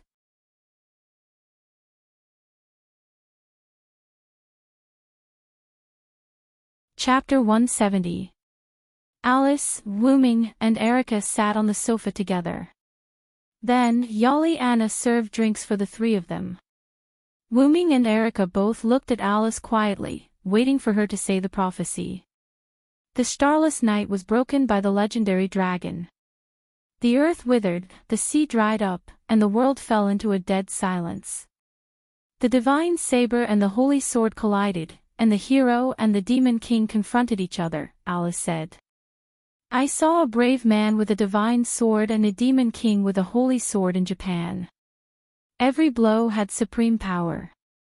The sky was torn apart, the earth was torn apart, and the sea was burned to dry up. As if she had remembered the scene she saw in the prophecy, Alice's body trembled a little as she said. Wuming grabbed Alice's hand. As if she had found a life-saving straw, Alice calmed down. Don't think about that for now, Alice.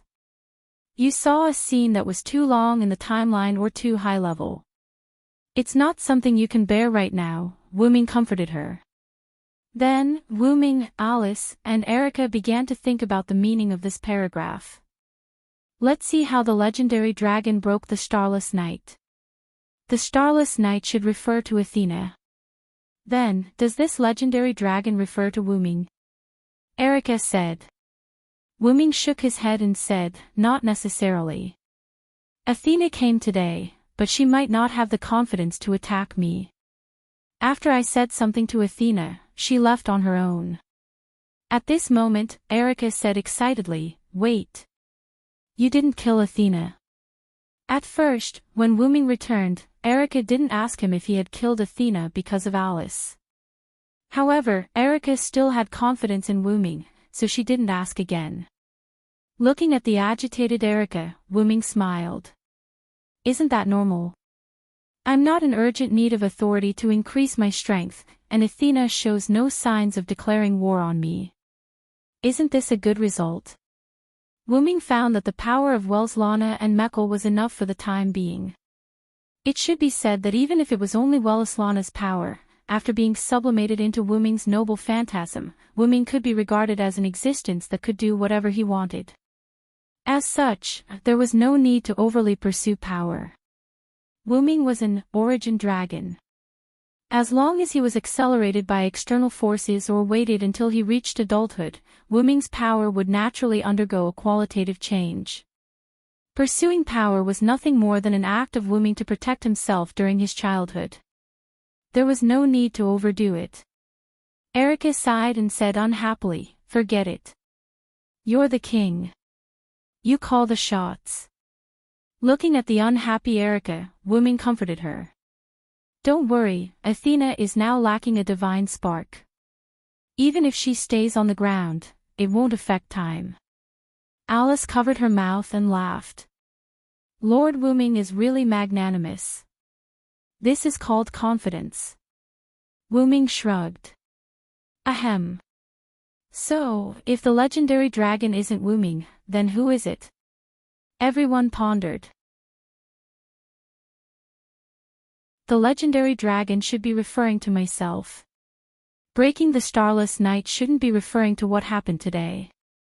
After all, Athena retreated of her own accord and didn't fight. At present, the Gorgon stone is still in my hands. The legendary dragon breaking the starless night is likely to happen in the future. Wuming thought. Let's not talk about this for now. Have you noticed that the demon king with the holy sword is likely to be the god slayer? Because his speculation was almost done, Wuming began to change the topic. According to this saying, the confrontation between the hero and the demon king, if the demon king refers to the god slayer, then the hero with the divine sword refers to the god of disobedience, Erica said. And the series of disasters mentioned later are likely to be caused by the descent of the god of disobedience, but it can't be ruled out that it was caused by the god slayer, Alice added. The problem now is the identity of the hero with the divine sword and the demon king with the holy sword. It's easy to find the god slayer with the holy sword. After all, there are only 7 god slayers. But it's hard to say about the god of disobedience with the divine sword. In the myths, there are many gods who use the divine sword as their weapon, Alice said with a headache. Everyone pondered. After a moment, Wuming spoke. Let's not think about this for now. We can't figure it out now. At worst, we'll just deal with it when it comes. Wuming. Lord Wuming. Erica and Alice grumbled. That's enough. Even if the sky falls, there are tall people to hold it up. If you keep thinking so hard, you'll grow old. As he spoke, Wuming stood up. In a few days, Erica and I will send you back to England. You can think about these things then. After that, Wuming left the living room. After Wuming left, Erica sighed. He really isn't worried at all. Erica didn't know whether to be happy or distressed. Should she be happy that her king was confident or distressed that she was too ambitious? Alice smiled faintly and said, "Isn't this good? As a king, you have to have confidence. This is also the charm of a king. That's because Your Highness Alice has a good mentality. You're the Princess Alice who fought a battle of wits with Black Prince Yarek and even drove him out of England in the end. That's all thanks to the help of Miss Erica's uncle, Lord Paul," said Alice. "You're too serious, Your Highness Alice. You'd better go and get some rest. After all, mental exhaustion can't be eliminated." Erica stood up and was about to send Alice back to her room. "I know, Miss Erica. I'll go by myself. By the way, Lord Wuming is really outstanding. You must seize the opportunity." After teasing Erica, Alice walked up the stairs and toward her room. Erica blushed but didn't say anything. Seize the opportunity. On the other side, Wuming sat at his desk and picked up the book that recorded the myths again. "It seems that I have to finish recording the myths as soon as possible, or the sword of spiritual speech will become useless," said Wuming. After learning that the god of disobedience who caused the starless night was Athena, Wuming had thought that he had to record the myths in his spare time. In this world where the god of disobedience often appeared, he couldn't do anything without a store of knowledge. Compared to other authorities, although the sword of spiritual speech hadn't been upgraded or enhanced, it was still Wuming's trump card. After all, this sword of spiritual speech was too unfair. As long as one knew the stories of the gods, they could seal the gods' abilities. The warrior authority, which had been upgraded to a noble artifact, could naturally be used on heroic spirit followers. It was a great weapon. How could he not cherish it?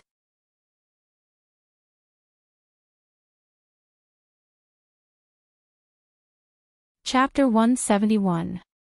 After spending a few days with Wuming, he had almost recorded all the mythical stories provided by Erica's organization, the Black Cross. Of course, it was all thanks to Collis that he was able to complete it so quickly. Wuming lamented more than once about how right he had been to ask Zelik for the most advanced magic suit.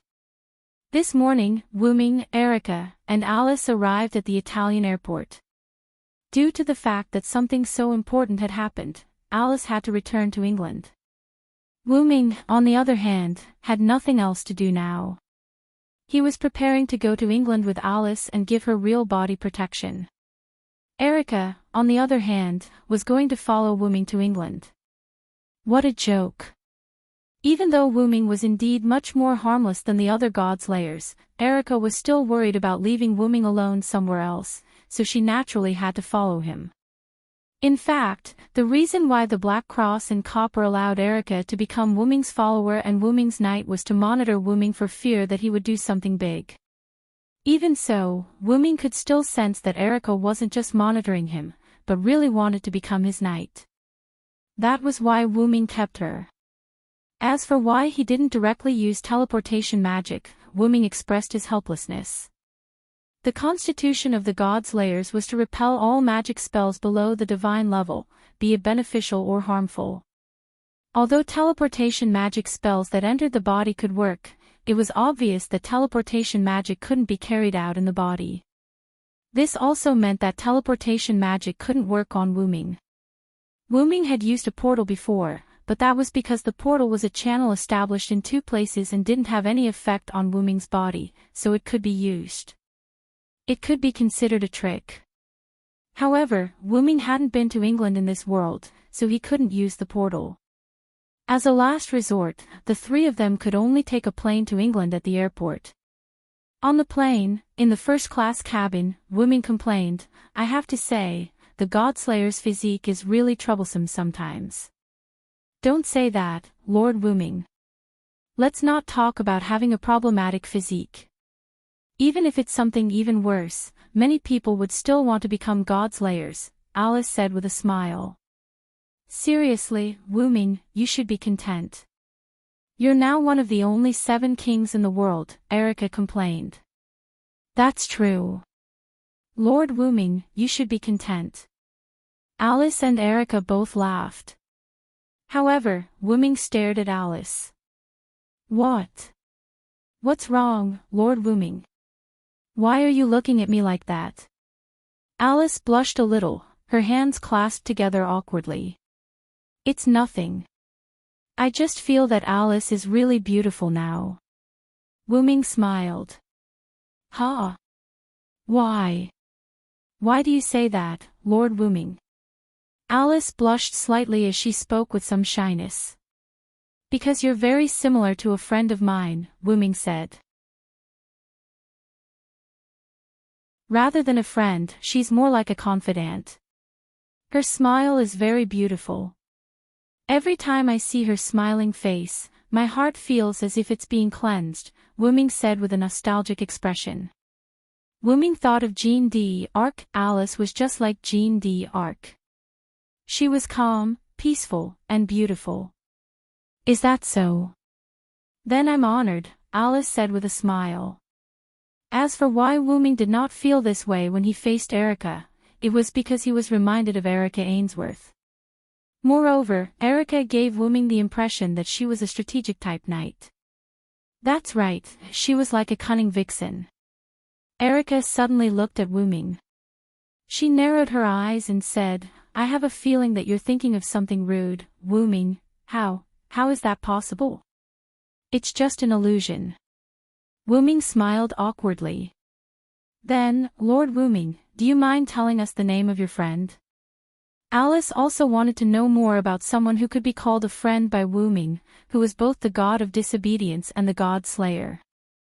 Erica also looked at Wu Ming curiously, hoping that Wu Ming could answer.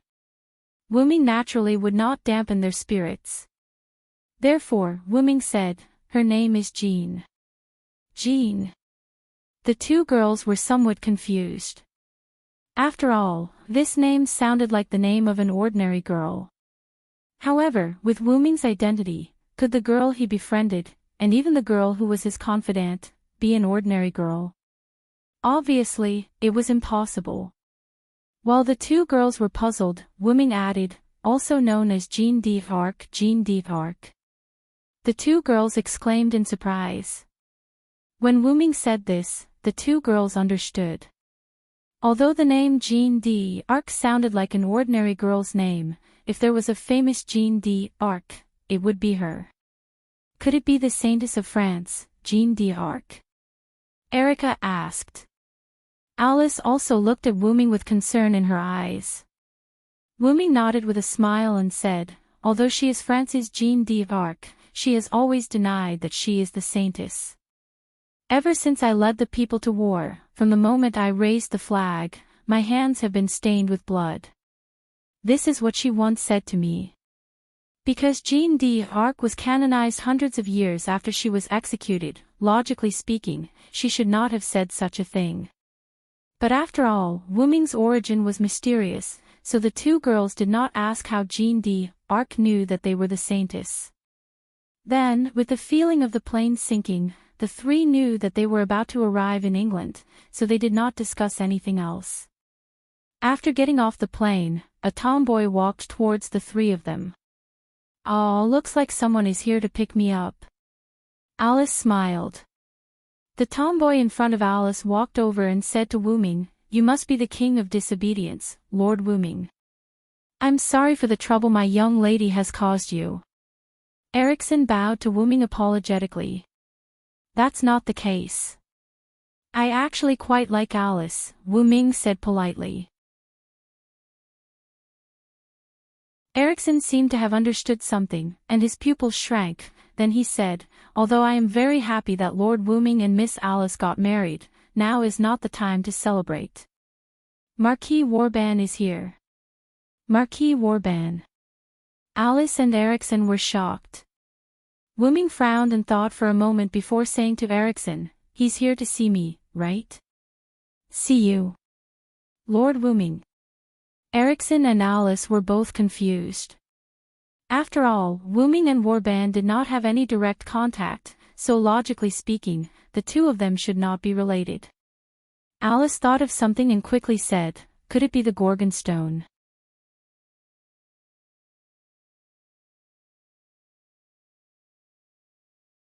Chapter 172. It was an ordinary car. Erickson was in the driver's seat, Alice was in the passenger seat, and Wu Ming and Erica were in the back. After a simple explanation of the situation, Erickson brought the three of them into the car. No one spoke in the car. Firstly, it was because of Marquis Woban.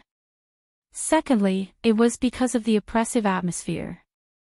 Going back to the topic Alice had mentioned earlier, Woban was here for the Gorgon stone. After all, with Marquis Woban's personality, it was very likely that he was here for the Gorgon stone, which could attract the attention of the god of disobedience. But, even though it is very likely that Woban is here for the Gorgon stone, it is also possible that he is here for me, Wu Ming suddenly said. Wu Ming looked around at Erica and Alice and continued, "You have to know that even though I am a god slayer, I am still a god of disobedience." Erica and Alice instantly understood when Wu Ming said this.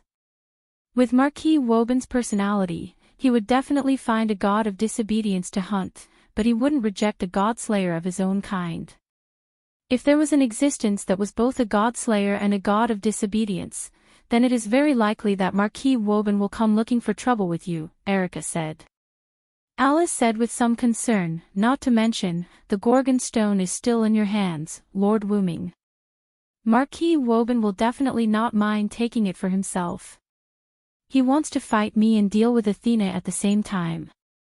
What an energetic old man, Wooming said with some sarcasm.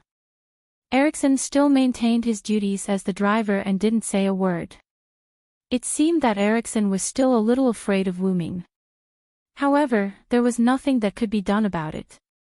After all, in the eyes of the Sage Council of Greenwich, who specialized in the study of god-slayers, all god-slayers were terrifying. In any case, the enemy is already here. I'm afraid we have no choice but to fight. Erica sighed. Alice, on the other hand, seemed a little worried. Wooming said, "Don't worry, Alice. I will fight with Marquis Woburn within my barrier. It won't affect the surrounding cities." Alice paused for a moment, then nodded. Although Wooming said so, the worry in Alice's eyes was still there. Every time she looked at Wooming, the worry in her eyes deepened. Because of the arrival of Marquis Wooming, Erica and Wooming decided not to go to Alice's house.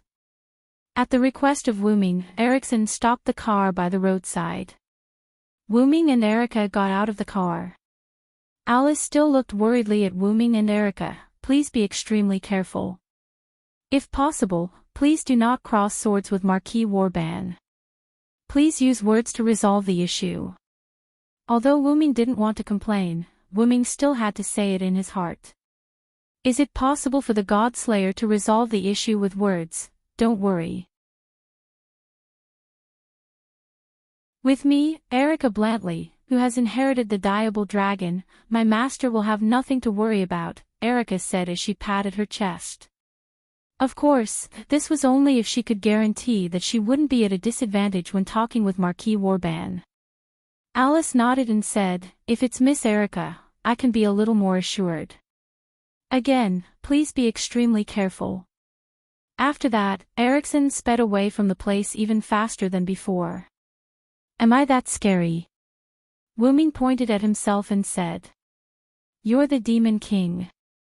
It's natural for Miss Erica to be afraid of you." Erica giggled and covered her mouth. Wooming shrugged helplessly. Then, the two of them came to a large building.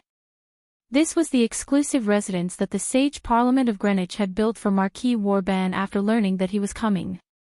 Wooming and Erica looked at the roof and looked at each other. This should be the address that Eriksson provided for Marquis Woburn. Wooming sighed. Speaking of which, the Sage Council sure has a lot of free time on their hands. They actually built such an exclusive residence for the God-Slayer that's about to arrive. It's so grand that I feel bad about destroying it, Wooming continued. Erica looked at Wooming helplessly and said, "That's because Marquis Woburn is a veteran God-Slayer who has been famous for a long time. Even the Sage Parliament of Greenwich, which specializes in investigating God-Slayers, doesn't know the number of his powers and the specific abilities of his powers. Because the Sage Parliament of Greenwich was established in the middle of the 19th century, and Marquis Woburn killed a God-Slayer in the early 18th century, even the Sage Parliament, which specialized in God-Slayers, didn't know about Marquis Woburn's powers. You must be careful, my lord. Don't worry. Even so, I don't think I can lose. After all, I'm the master of the Red Devil, Diable Rouge, Wooming joked. As expected of my lord. This is a master worthy of my service." The corners of Erica's mouth curled up, revealing a brilliant smile. "Then, let's go. Let's meet this old man." With that, Wooming and Erica stepped into the large building. At the top of the building, a tall and thin old man in a black trench coat was sitting on a throne. A magic array was engraved in the center of the hall, and a girl with long chestnut-colored hair and white ceremonial robes knelt in the center of the magic array. Beside Marquis Woburn stood a mage who looked like a corpse and whose face couldn't be seen clearly. He held a crystal ball in his hand and placed it in front of Marquis Warban. Looking at the crystal ball in front of him, Marquis Warban's lips curled up into a smile. His emerald-like vertical pupils exuded a wolf-like gaze. Marquis Warban looked at the Caucasian girl with a silver-white ponytail who was half kneeling with her head lowered. The young girl was wearing a black military uniform with yellow edges.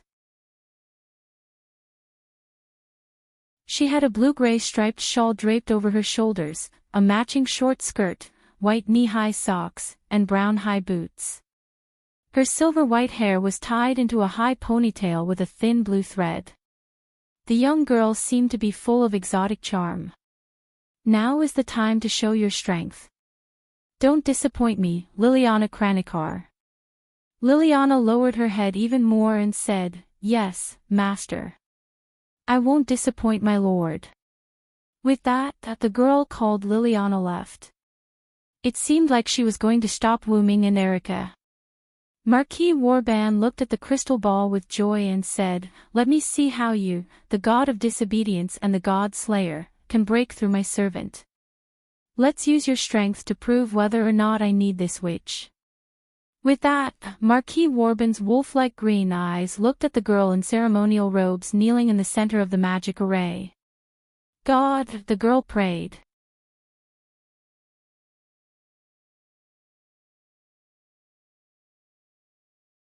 Chapter 173. As soon as they walked into the building, Wuming and Erica were attacked by a large number of undead. After slashing the last undead with Reinhardt, Erica turned to Wuming, who had dealt with some of the undead and was standing by the side, watching her on the phone. After seeing Erica destroy the last undead, Wuming hung up the phone. "Thank you for your hard work, Erica," Wuming said. "It's my honor to clear the way for Master," Erica said with a charming smile. "That may be the case, but these undead are all at the level of Grand Knights. Nominally, they are the strongest fighting force below the God Slayer." Wuming was right.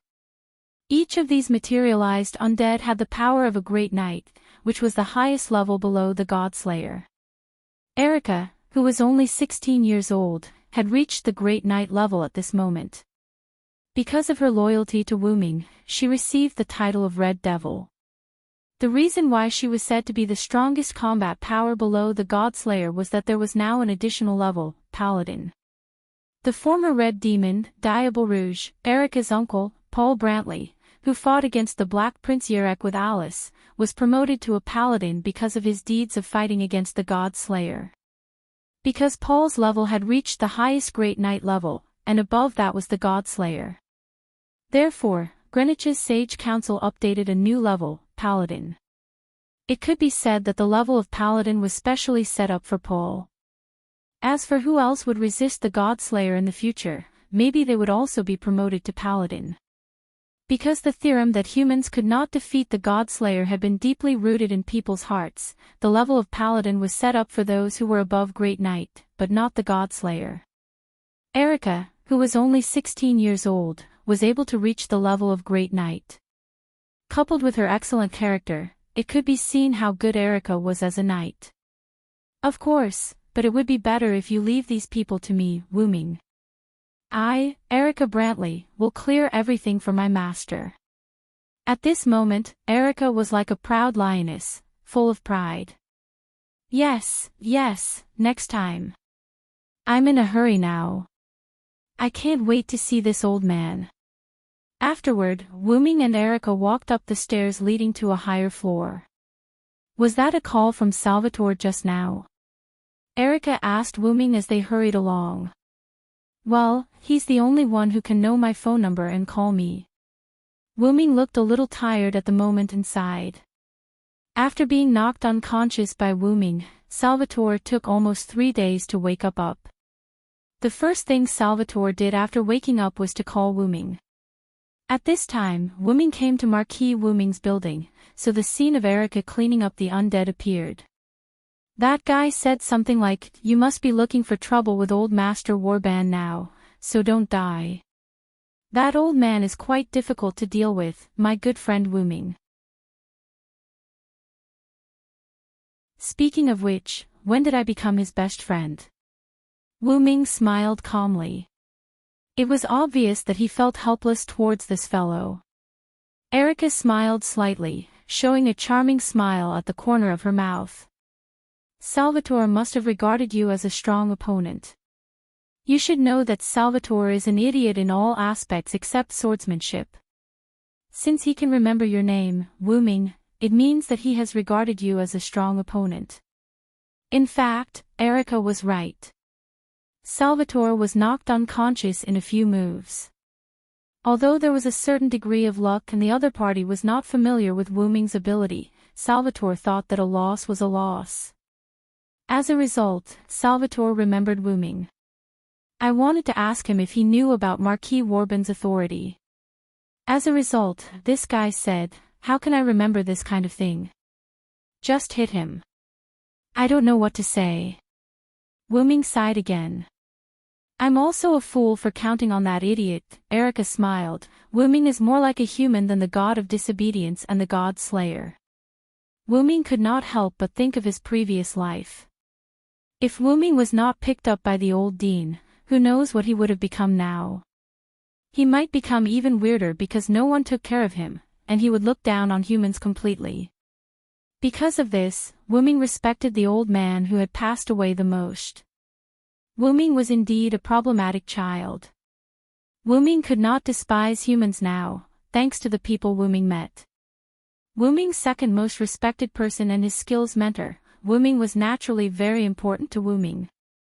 Ireland, Britain, Uruk, Nasalik, France, and Toki City, Japan.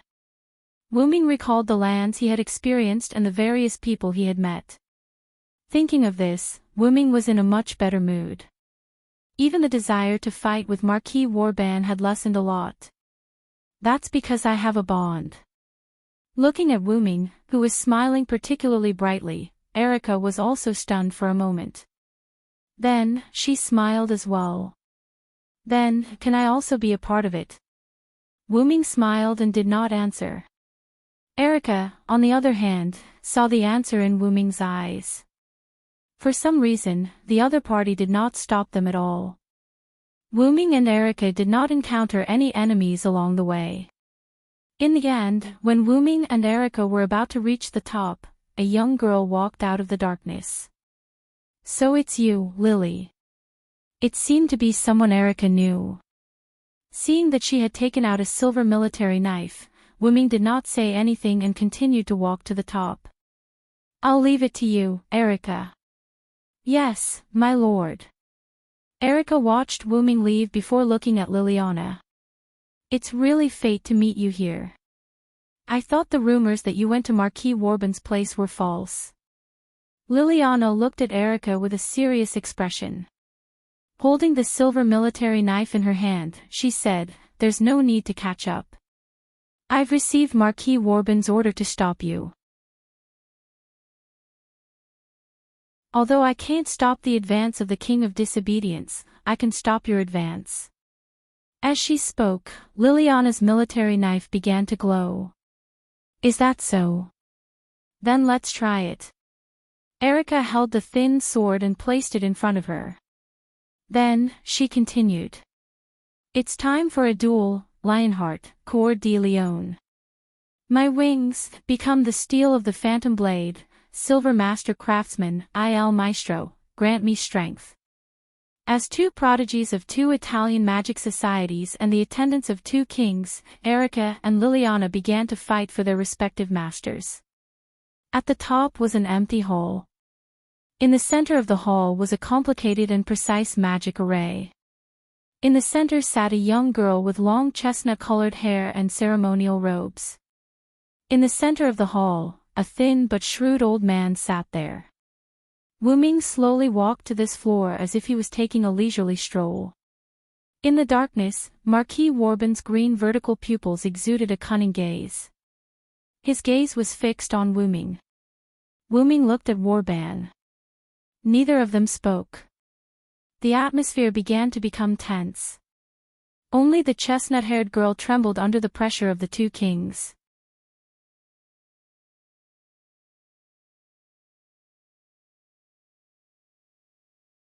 Chapter 174.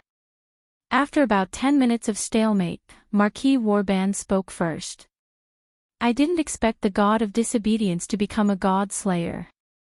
This is something I have never encountered in the past 300 years. Warband's voice sounded a bit old. He was an old man with a story, but Wuming didn't care about that. Now I'm a god slayer. Let's not talk about the identity of the god of disobedience. Warband, you came to England to find me, right? Wuming crossed his arms in front of his chest with a calm expression and a smile on his face. Of course, otherwise, I wouldn't have brought this witch all the way from Japan to England. I am very interested in the Gorgon Stone and the fact that you are a god slayer, but I didn't expect you to come to me on your own accord. However, this saves me a lot of effort. The green light in Marquis Warband's eyes shone even more brightly. Warband said and looked at the girl in the center of the magic formation. Wuming also looked at the witch. Generally speaking, the Yuan witch was the descendant of the god ancestor. Those girls would be given the highest level of Yuan witch, and generally, they would have the special skill Spirit Vision. Alice, who possessed Spirit Vision, was also known as the witch concubine. However, Alice was more like the witch Yuan, an extension of the witch concubine. These magi all relied on their own cultivation to obtain their spirit vision, so their spirit vision was much more powerful than those who were born magi. Just like Alice could see the future for a long time, the witch kneeling in the magic formation couldn't see the future too far away like Alice. But this kind of witch had other functions, such as summoning the god of disobedience.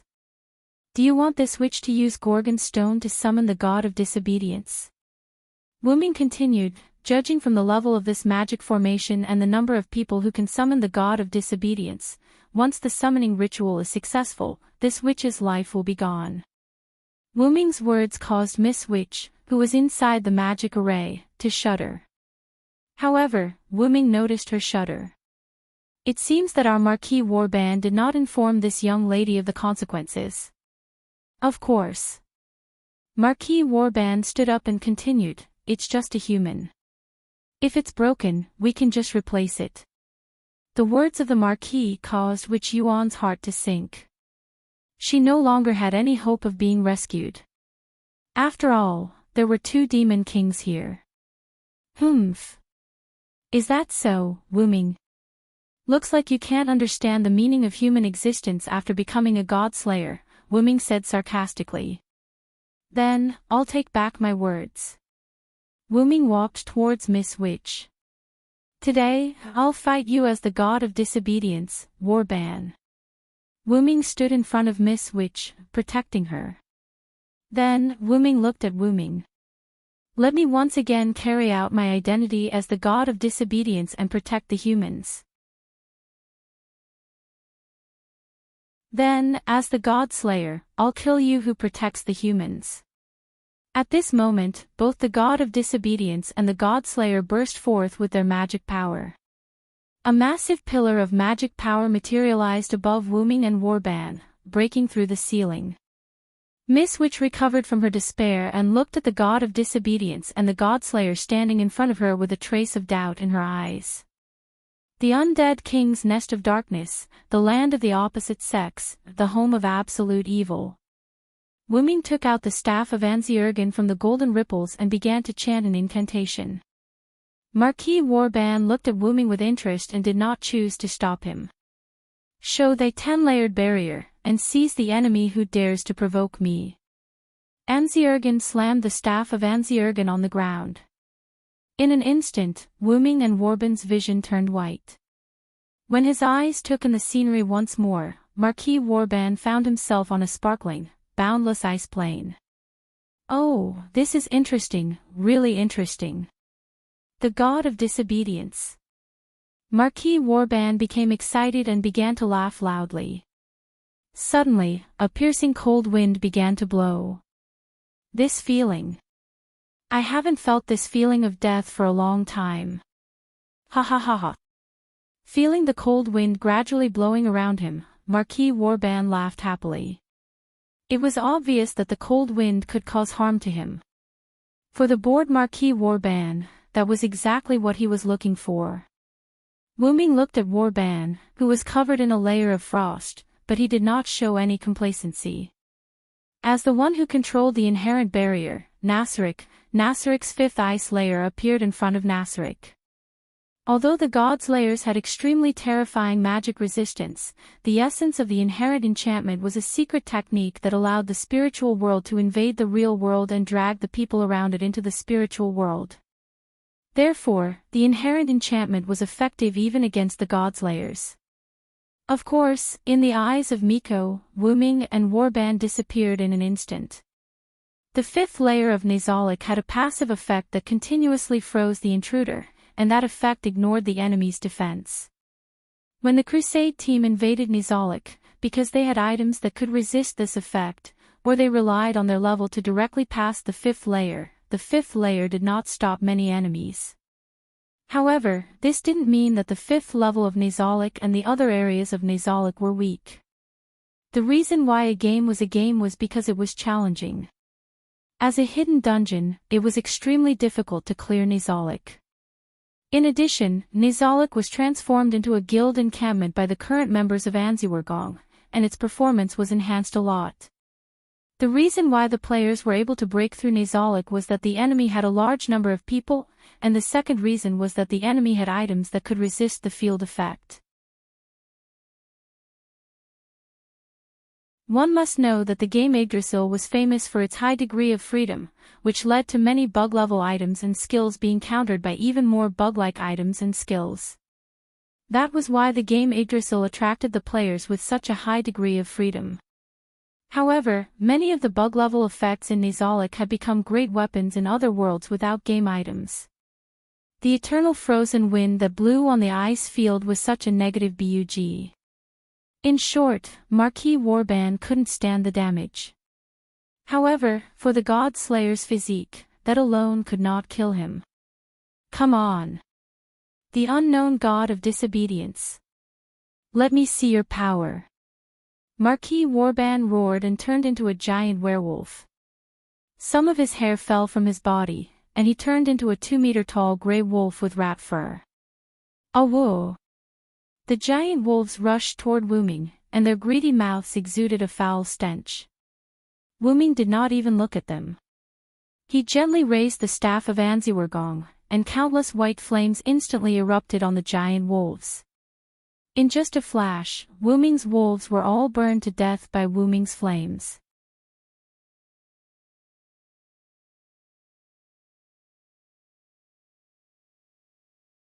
Chapter 175. What? Marquis Woban was very surprised. He knew that Roland was not someone to be messed with, so he specifically summoned those high-level Grand Knights, but Roland was able to destroy them all in an instant. What kind of magic is this? Marquis Woban roared from the giant werewolf. A magic trick that works is a good magic trick. Wuming did not answer Marquis Woban's question. Instead, he smiled a little sarcastically. The Staff of Anziurgan had an automatic attack function, and it was comparable to a world-class item with a large number of high-level spells.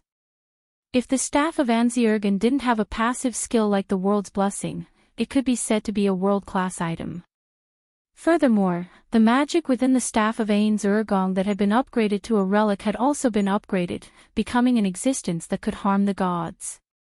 Wuming took the initiative to activate the Staff of Anziurgan's skill, Holy Fire, which was a 9th-tier spell that dealt great damage to targets with negative justice value. Woban's giant werewolves did not look like they had positive justice value. Naturally, those werewolves were instantly killed. You're right, this is more interesting. Slowly, rain clouds began to gather in the sky within the inherent boundary. Within a few breaths, the rain clouds had completely gathered. Wuming could not help but frown. Nazarik's barrier was good, but it was too similar to the real world. So, how about this? Woban's body began to burst out a large amount of curse power, and dark purple lightning condensed in his mouth. With a howl, Wuming spat out the purple lightning from his mouth, and a huge purple lightning pillar rushed toward Wuming. The emerald on the staff of Anziergen flickered, and a large number of green vines broke out of the ice and formed a super thick wooden shield in front of Wuming. Boom! Wuming's figure was buried by a large amount of dust caused by the impact of the lightning and the wooden shield. Wuming's figure instantly appeared on the other side of the smoke. It seems that using magic is too much of a bully for an old man like you who doesn't know magic. Do you need me to fight you without using magic? Wuming mocked. Humph. Stop joking. Even if your magic has reached the realm of gods, it can't do any significant damage to me. You're just saying that because you're at your wit's end. Marquis Oben roared. Tisk, Wuming spat unhappily. In fact, Marquis Wuming was right. Although the magic that Wuming had learned was useful, it was not very useful on the God Slayer who had extremely high resistance to curses. It was the same for the Lune runes. Although Silent Wonder could release the magic god's seal of the first rune, Silent Wonder did not think that the Grade A Noble Phantasm would be able to cause much damage to Marquis Warban. At the very least, he would be able to tear off a layer of Warban's skin. In that case, I'll use this sword. After saying that, Wuming put the staff of Ains Urgong back into the golden ripple that suddenly appeared, and then took out a silver-white long sword from it. X-Silver, that's the name of this sword. Wuming held the holy sword and said to Wuming. X-Silver. This is X-Silver. Marquis Oben was surprised. Wuming's eyes lit up. Does Marquis Oben also know about this sword? Marquis Oben said with some excitement, of course, it would be strange if I didn't know about this sword. I didn't expect the seventh God Slayer to be a British silver dragon. The rain clouds in the sky became denser, and the power of lightning contained in them became more powerful. Ha ha ha ha. This trip is really worth it. Marquis Oben laughed and turned back into a human from his werewolf form. The strongest and most mysterious knight of the Knights of the Round Table, King Arthur's most trusted man, one of the only two beliefs of the Knights of the Round Table, the noble knight who incarnated into the legendary British silver dragon, Vilo Thranst. Marquis Oben was a little excited. Such a powerful enemy must be able to satisfy his boredom. When the world judged Wuming as the god of disobedience, Wuming thought of such a result. His own mythology was probably the evolution of what happened to him in the history of the M-shaped moon. And the mythology of the world of the gods' layers was made up by people, so it was not surprising that a god had several divine names, and even a god in other pantheons. Holding the X-Silver in both hands, Wuming said with a smile full of fighting spirit on his face, "It doesn't feel good to be known by the later generations, but, Marquis Oben, come and fight me." Wuming's ruby-like eyes flickered. Come, Vilo Thranst. Marquis Oben roared angrily, and his body began to change. This time, the transformation was different from before, as dragon scales began to grow all over his body. Soon, Marquis Oben's transformation was complete, and what appeared in front of Wuming was a giant black dragon with ferocious dragon scales all over its body. Wuming estimated that the black dragon was about 60 meters long without its wings. I haven't slain a dragon before, you should feel honored, Oben. So, Wuming directly released his noble artifact. The stars hidden in the world. The X-Silver sword began to emit a white light, and the black dragon roared angrily, flapping its wings and rushing towards Wuming. The holy sword that can wipe out all evil. Looking at the charging Oben, Wuming held the sword with both hands. Cracks appeared on the sword, and an even more dazzling golden light burst out from it. Don't cover your light anymore. The X-Silver sword was completely shattered, and a dazzling golden sword of light appeared. It kept floating, and the silver sword fragments attached to the golden sword of light. The black underworld flames that the black dragon spewed out were all blocked by the Aurora pillar. Shine! The sword of light expanded and soared into the sky. The black dragon rushed in front of Wuming, and swung its giant dragon claw with a dense aura of death.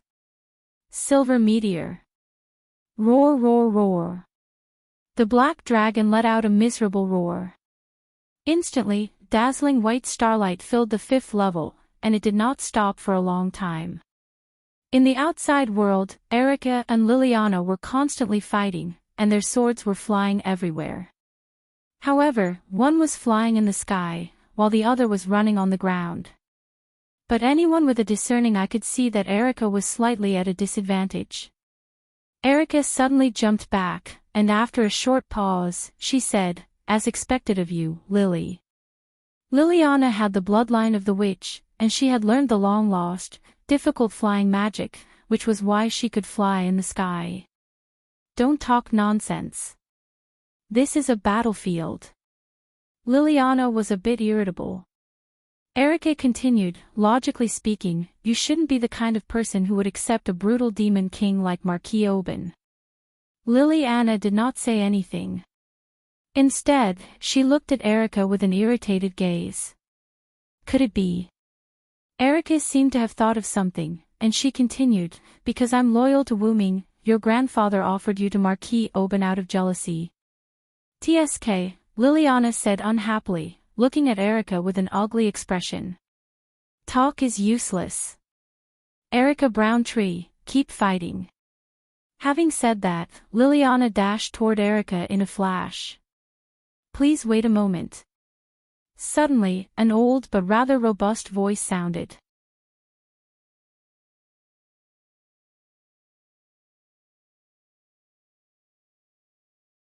Chapter 176.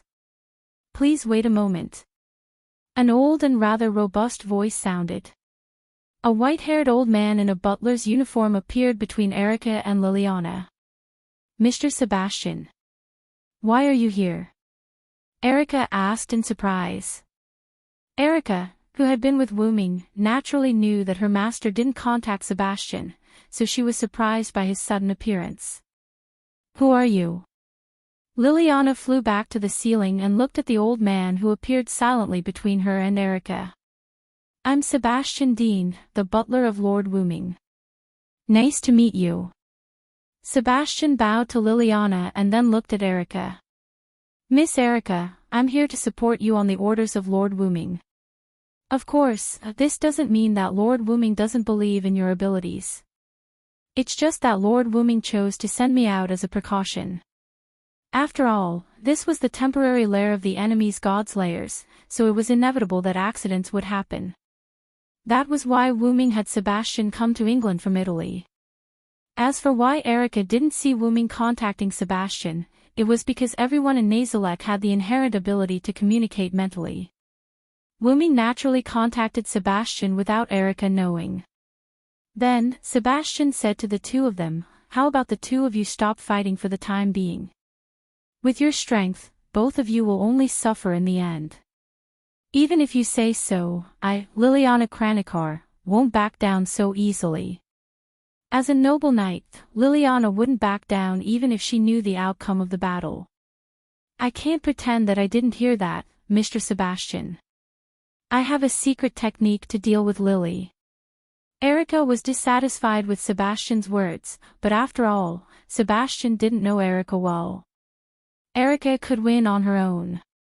After all, Erica had something on Sebastian. The two girls retorted, unwilling to be outdone. "Please calm down, Miss Erica, Miss Liliana. The battle between Lord Wuming and Marquis Warban is over." Sebastian calmly said something that couldn't be calmed down. The two girls were shocked.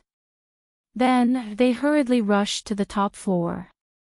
Sebastian, on the other hand, began to walk downstairs. "There's nothing else for me to do.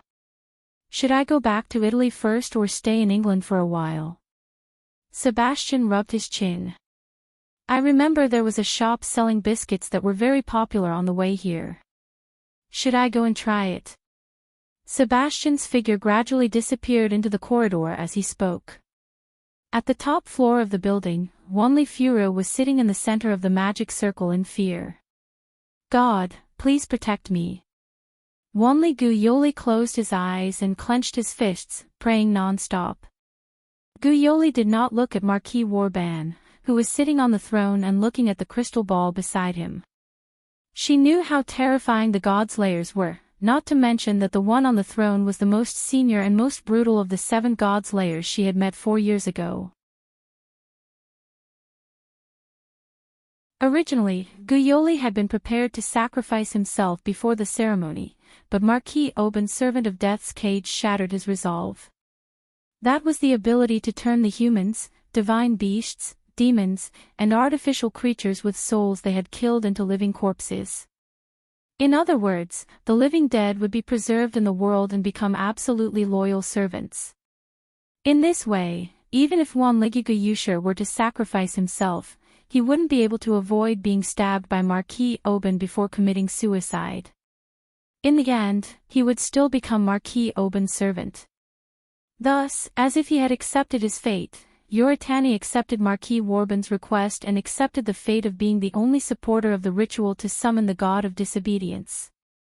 Seeing Miss Liliana being sent out by Marquis Warban, Wanligiga knew that the other king had arrived.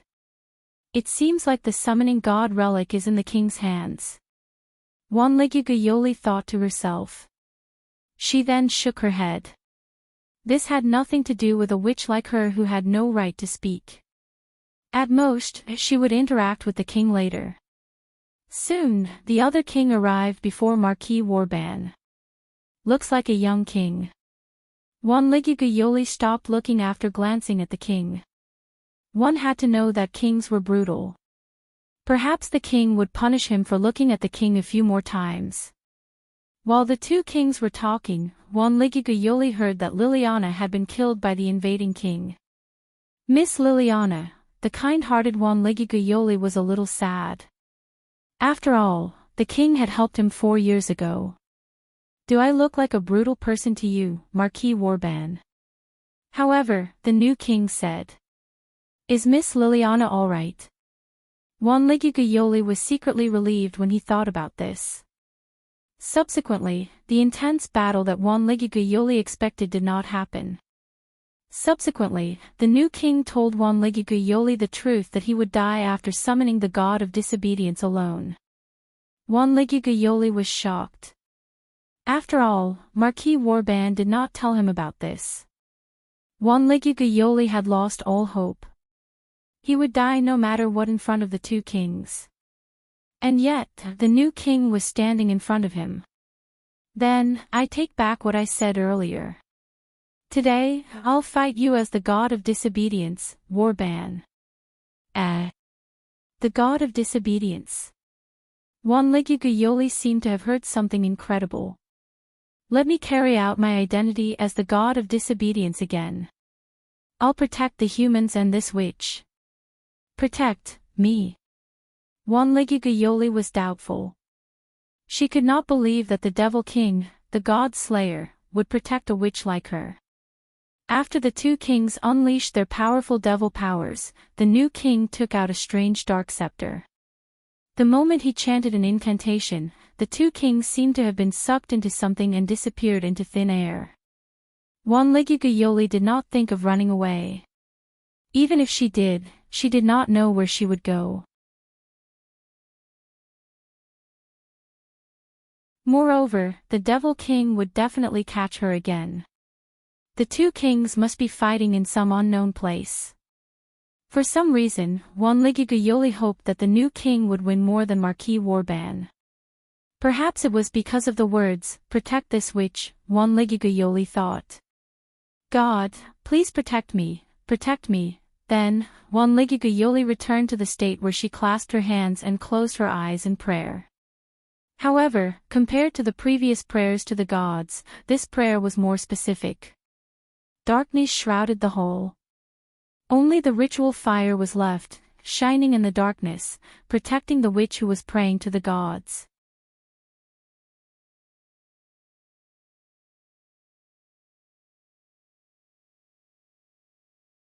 Chapter 177.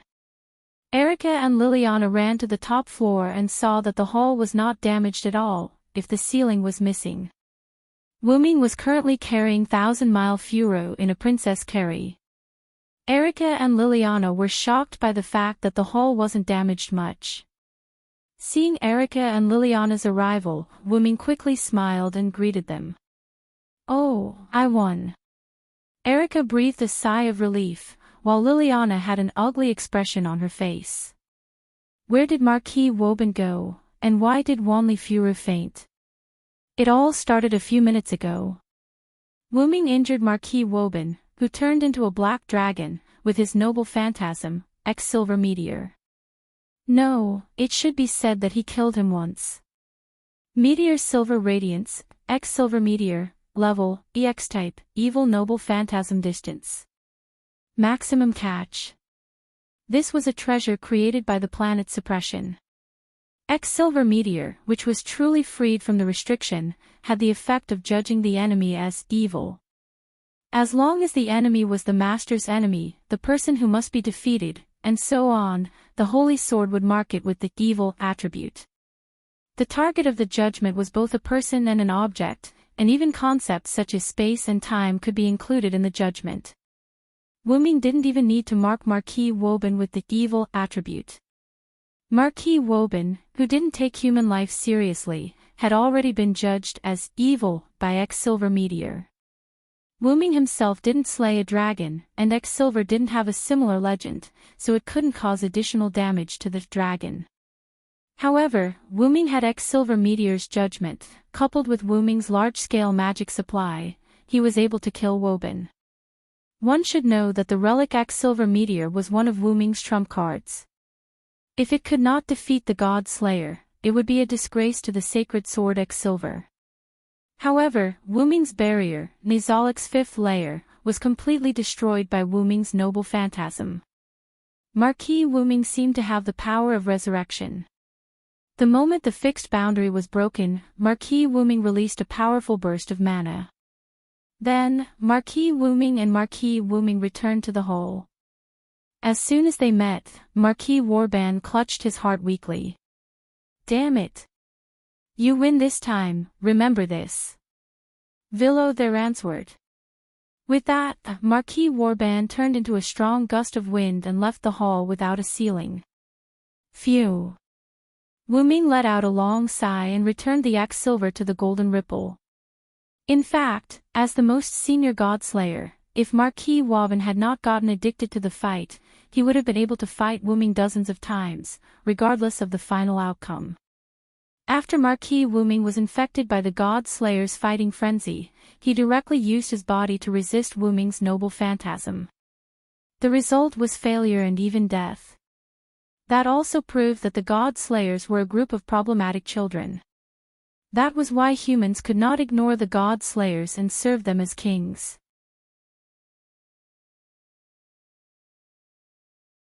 After Marquis Wuming left, Wuming looked at Wanli Guyoli in the center of the magic circle. As a result, he found that Wanli Guyoli had fainted. It seemed that when Wuming broke the fixed boundary, a small part of the residual power spread to Wanli Guyoli, who was kneeling in the magic circle, and knocked him out. Is it my fault again? Wuming scratched the back of his head and said awkwardly. Ever since he became a God Slayer, he liked fighting more and more, especially when it was easy to use too much power in battle. For example, Silent Wonder could weaken the magic attack of the Meteor Silver Splendor when it was about to break through his inherent barrier. That way, he might be able to ensure that Guyoli, who was outside, would not be knocked unconscious by the shockwaves. However, Wuming, who was in the mood to fight, did not care about that. Instead, he increased the power of X-Silver Meteor. Naturally, Wanli Guyoli was knocked out. Fortunately, we managed to control it at the last moment. Not just Miss Witch, even Erica and the others in this building would have been affected. Wuming wiped the non-existent cold sweat off his forehead. It seemed that the God Slayer was the Demon King for some reason. Wuming walked to Wanli Guyoli's side and began to check if he had something on his hand. Then, Wuming drew runes out of thin air, and several lune runes representing healing, cleansing, and holy attached to Wanli Guyoli's body. Then, Wuming put one hand under Wanli Gu Yoli's armpit and the other hand under Wanli Gu Yoli's legs, and picked him up in a princess carry. At this time, Erica and Liliana arrived just in time. This was the scene that Erica and Liliana had seen just now. Neither of the two girls spoke, which made Wuming feel awkward. At this moment, for some reason, Wuming felt that he was a pervert who wanted to hold the unconscious girl in his arms. In order to avoid misunderstanding between the two girls, Wuming said with a smile, "Yo, I won." Outside the building, Erickson, who was using the telescopic magic, stopped the magic and called Alice. "Miss Alice, it seems that Lord Wuming won." After sending Alice home, Erickson left and asked Erickson to come here to observe and report the result to Alice. Erickson, on the other hand, could not refuse his master's request. After setting up more barriers, Erickson unhurriedly came to a commanding height near the building, where he observed the abnormality of the building with a telescope. "Really? Thank you, Erickson. Come back first." Alice's unique sweet voice came from the other end of the phone, but it was a little weak. "Yes, Miss Alice." After that, Erickson quickly left the place as if he was fleeing. It seemed that the two god slayers here really frightened Erickson. Although Erickson was shocked that the battle between the two kings did not destroy the surroundings, even the building that had been turned into a battlefield, he would never be stingy with his speed when it was time to leave. In a luxurious aristocratic house, in a gorgeous room, Alice sat on the bed in her pajamas with a sickly flush on her face. Alice weakly placed the phone on the small table beside her and laid down on the bed. Is the side effect of using spirit vision again? Alice covered herself with the quilt and closed her eyes in pain. "Please come quickly, Lord Wuming."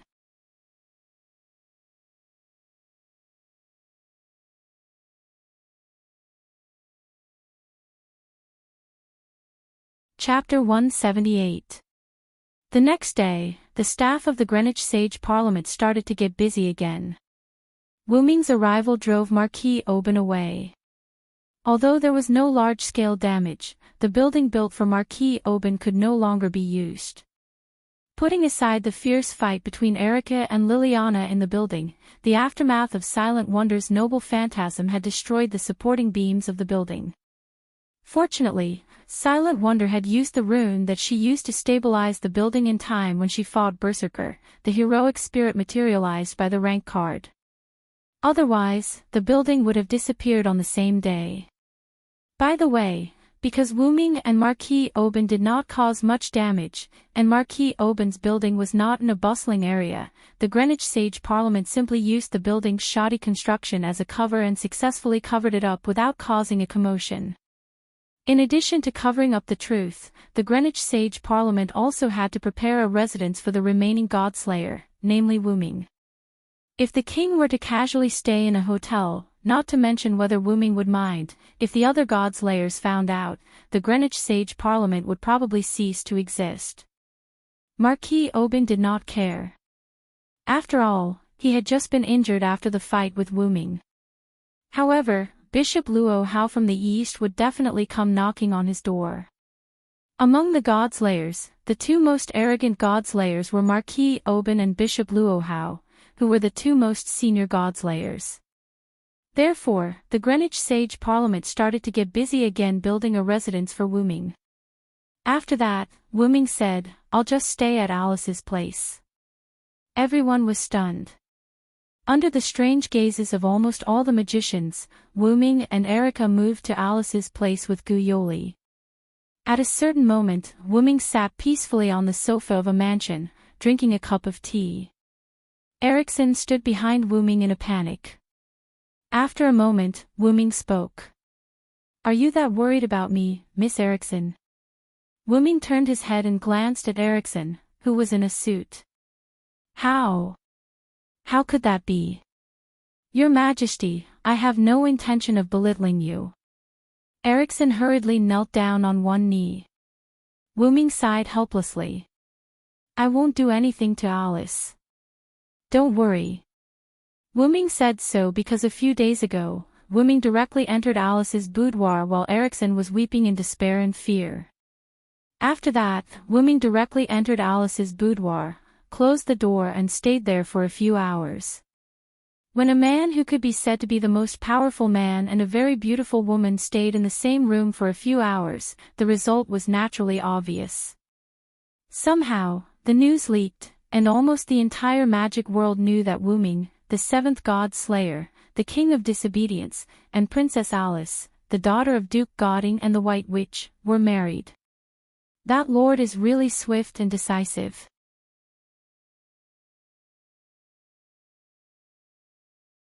This was the general impression that all the magicians had of Wuming, the god slayer. But in fact, Wuming entered Alice's room only to protect her. Of course, in order to increase efficiency, Wuming chose not to protect her forehead this time, but to deepen their relationship more intimately. Of course, this was also because Alice didn't reject it, so Silent Wonder acted this way. And Erica, who knew that this was a serious matter, didn't stop Wuming. However, she didn't look too happy. After all, there was no saying that the cow that came first would eat the grass later. Ahem. Back to the topic, after Wuming protected Alice for a long time and kissed Wuming for a long time, Alice's cheeks were abnormally red, and then Alice fell asleep because her body received a lot of energy. So, Wuming sat by Alice's bed, took out the nameless spellbook from Dragonisht, and read it. After all, the spells in the nameless spellbook were endless. Even Wuming, as its owner, couldn't master all of them. He could only search for a certain spell when he needed it. In this way, Wuming stayed in Alice's room for a few hours, which led to the wrong relationship between Wuming and Alice being spread all over the magic world. Thinking of Alice's flushed face when she woke up a few hours later, Wuming's lips curled up into a smile. It could be said that it was precisely because Alice fell asleep while kissing and blushed that Erickson was more convinced of their relationship. Later, on the grounds that, although the two of you are close, it's still inappropriate to do things during the day, she was actually afraid that her master would be taken advantage of again, so she stayed beside Wuming to supervise him. Seeing Erickson hurriedly kneeling on one knee, Wuming was playful. Since you already know my relationship with Alice, why should I be stingy for a while? Ha! Erickson raised her head in a panic and looked at Wuming. In other words, I can enjoy all this with Alice at night, Miss Erickson. Wuming squinted his eyes and smiled ambiguously. Although her face was a little flushed, Erickson was indeed Alice's personal servant. She could still maintain a calm expression. Okay, I'll stop teasing you. Wuming looked at Erickson, whose expression didn't change much, and said a little disinterestedly. By the way, Alice and the others should be back soon. Wuming looked at the time and calculated that Alice and the others who went shopping should be back soon. Because of Wuming's protection, Alice's body became like a normal person. This was great news for Alice, who couldn't leave the mansion at will and could only use her ghost body. Alice, who was very happy, gracefully kissed Wuming, and then happily went shopping with Erica.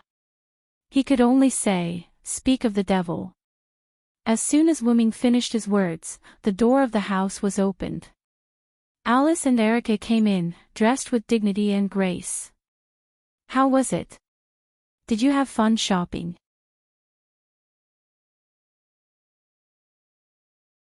Although he asked this question, Wuming still saw the answer in Alice's eyes. Well, thank you very much, Master Wuming. Alice bowed to Wuming again. There's no need. Now that everyone knows about our relationship, why are you still being so polite? Wuming teased. That's true.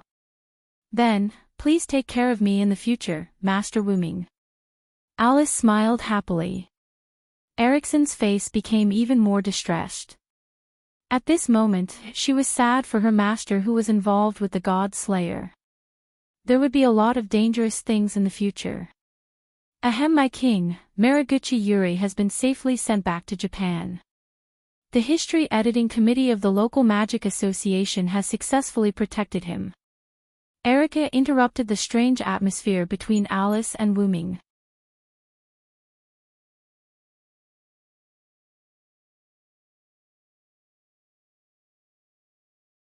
Chapter 179. Seeing that they were getting down to business, Wu Ming and Alice did not continue. Facing two kings at the same time, that witch must be scared. Alice sat on the sofa, and Erickson immediately poured a cup of black tea for Alice. Erickson also sat down and continued. I wasn't scared. The main point is that I heard the report from the escorts. When Wanli Gu woke up, he asked where our king went. It seems that our king has once again captured the heart of a young girl. Erickson looked at Wu Ming with a teasing look. Wu Ming smiled indifferently. Let's stop joking. How is Marquis Woban now?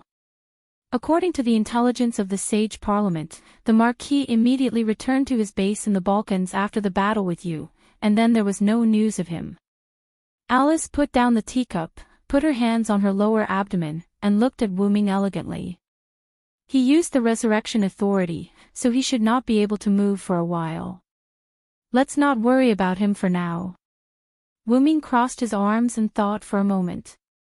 After all, the restrictions of the resurrection authority were not so easy to break. Even Wu Ming's vitality, incarnation, which had become a noble phantasm, had restrictions that prevented it from being used for a period of time after the resurrection. After all, it was a complete resurrection, and unlike Marquis Wu Ming's resurrection, Wu Ming would recover to his full state after the resurrection. Let's leave it at that for now. Wu Ming looked around at everyone and stood up. I've decided to leave England tomorrow and go to Japan. Wu Ming's sudden departure made Alice a little worried. Are you going to verify the contents of the spirit vision? To be honest, Alice was a little worried. After all, the scene she saw was too terrifying. The earth cracked, the sea withered, the volcanoes were ready to erupt, and the sky was filled with smoke and dust. The Divine Sword Envoy and the Divine Sword Envoy were constantly fighting, and destruction was coming. Wu Ming was not worried. He used the divine aura and touched Alice's head. Don't worry, I'll take care of everything. Affected by the holy aura, Alice's heart instantly calmed down. Don't worry, Your Highness Alice. As the first knight of Wu Ming, I'll keep an eye on the king and make sure he doesn't run off, Erica comforted her. Then I'll be counting on you, Miss Erica. Alice smiled sweetly. Wu Ming felt a little helpless. She spoke as if it was easy for him to create chaos. But it was clear that the Godslayers had the constitution to create trouble. That night, almost everyone was asleep, including Wu Ming. Suddenly, Wu Ming opened his eyes and looked in front of him. A loli was lying on Wu Ming's body. What are you doing here? Wu Ming was puzzled when he saw Athena's black pupils. However, Wu Ming did not see any fighting spirit in Athena's eyes, so he did not put up any defensive measures. No matter what, they were both gods of disobedience in principle, and both of them were related to the dragon snake god. In fact, there was no need for them to fight to the death.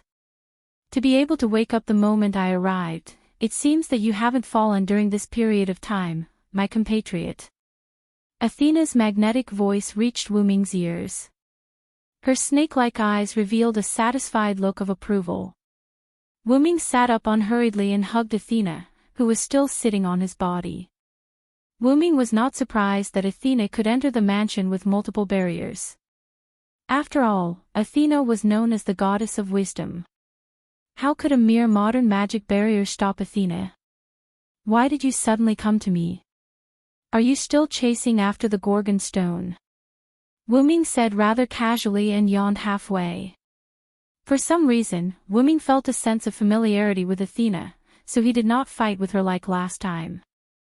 Athena did not seem to care about being hugged by Wu Ming. To be exact, she enjoyed Wu Ming's embrace. Along the way, Athena shifted her body to make herself more comfortable. Athena then looked into Wu Ming's eyes seriously and said, of course, I'm chasing after the snake. Of course I've been chasing after the snake, but I didn't sense the snake's presence this time. Athena was right. The aura of the Gorgon stone had indeed disappeared. To be exact, it was sealed by Wuming. Since Athena retreated, Wuming knew that he would not be able to get in touch with her for the time being.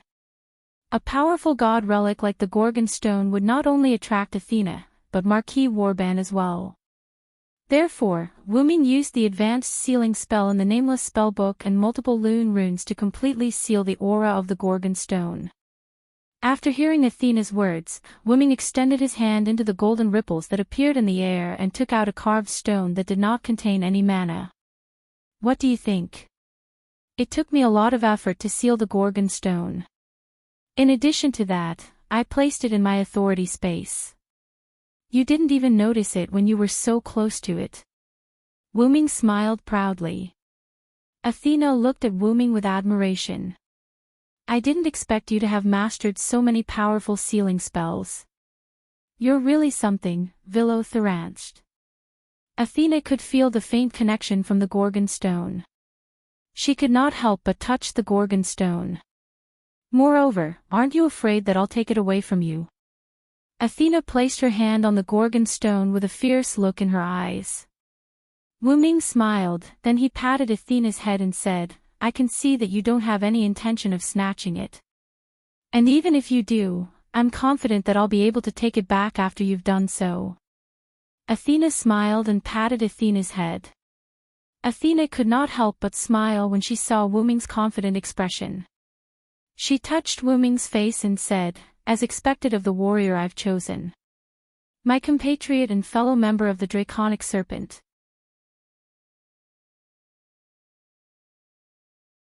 Looking at your confident smile, even I want to have a good fight with you. Athena was known as the goddess of war, so it was not surprising that she would be easily provoked. Seeing the flames of war in Athena's eyes, Wuming hurriedly interrupted her. By the way, what are you doing here? Fortunately, Athena's fighting spirit had yet to take shape. After hearing Wuming's doubts, Athena calmed down. I have something I need your help with. I'll take you to a place. Athena jumped down from Wuming's bed, grabbed Wuming's hand, and jumped out of the window with Wuming. Just like that, Wuming, one of the only 7 god slayers in the world and one of the 7 kings, ran away with a disobedient god. After Alice and Erica found Wuming, they criticized him more than once, but every time Wuming laughed it off. Of course, this was a story for another day. You're tuning into the LoveLore Library YouTube channel. We're so grateful for your support and don't forget to subscribe to join us on this incredible journey through captivating stories. Your generosity through donations truly makes a world of difference, as it's the primary source of revenue that allows me to expand and enhance this channel for you. Thank you from the bottom of my heart for being a part of this adventure.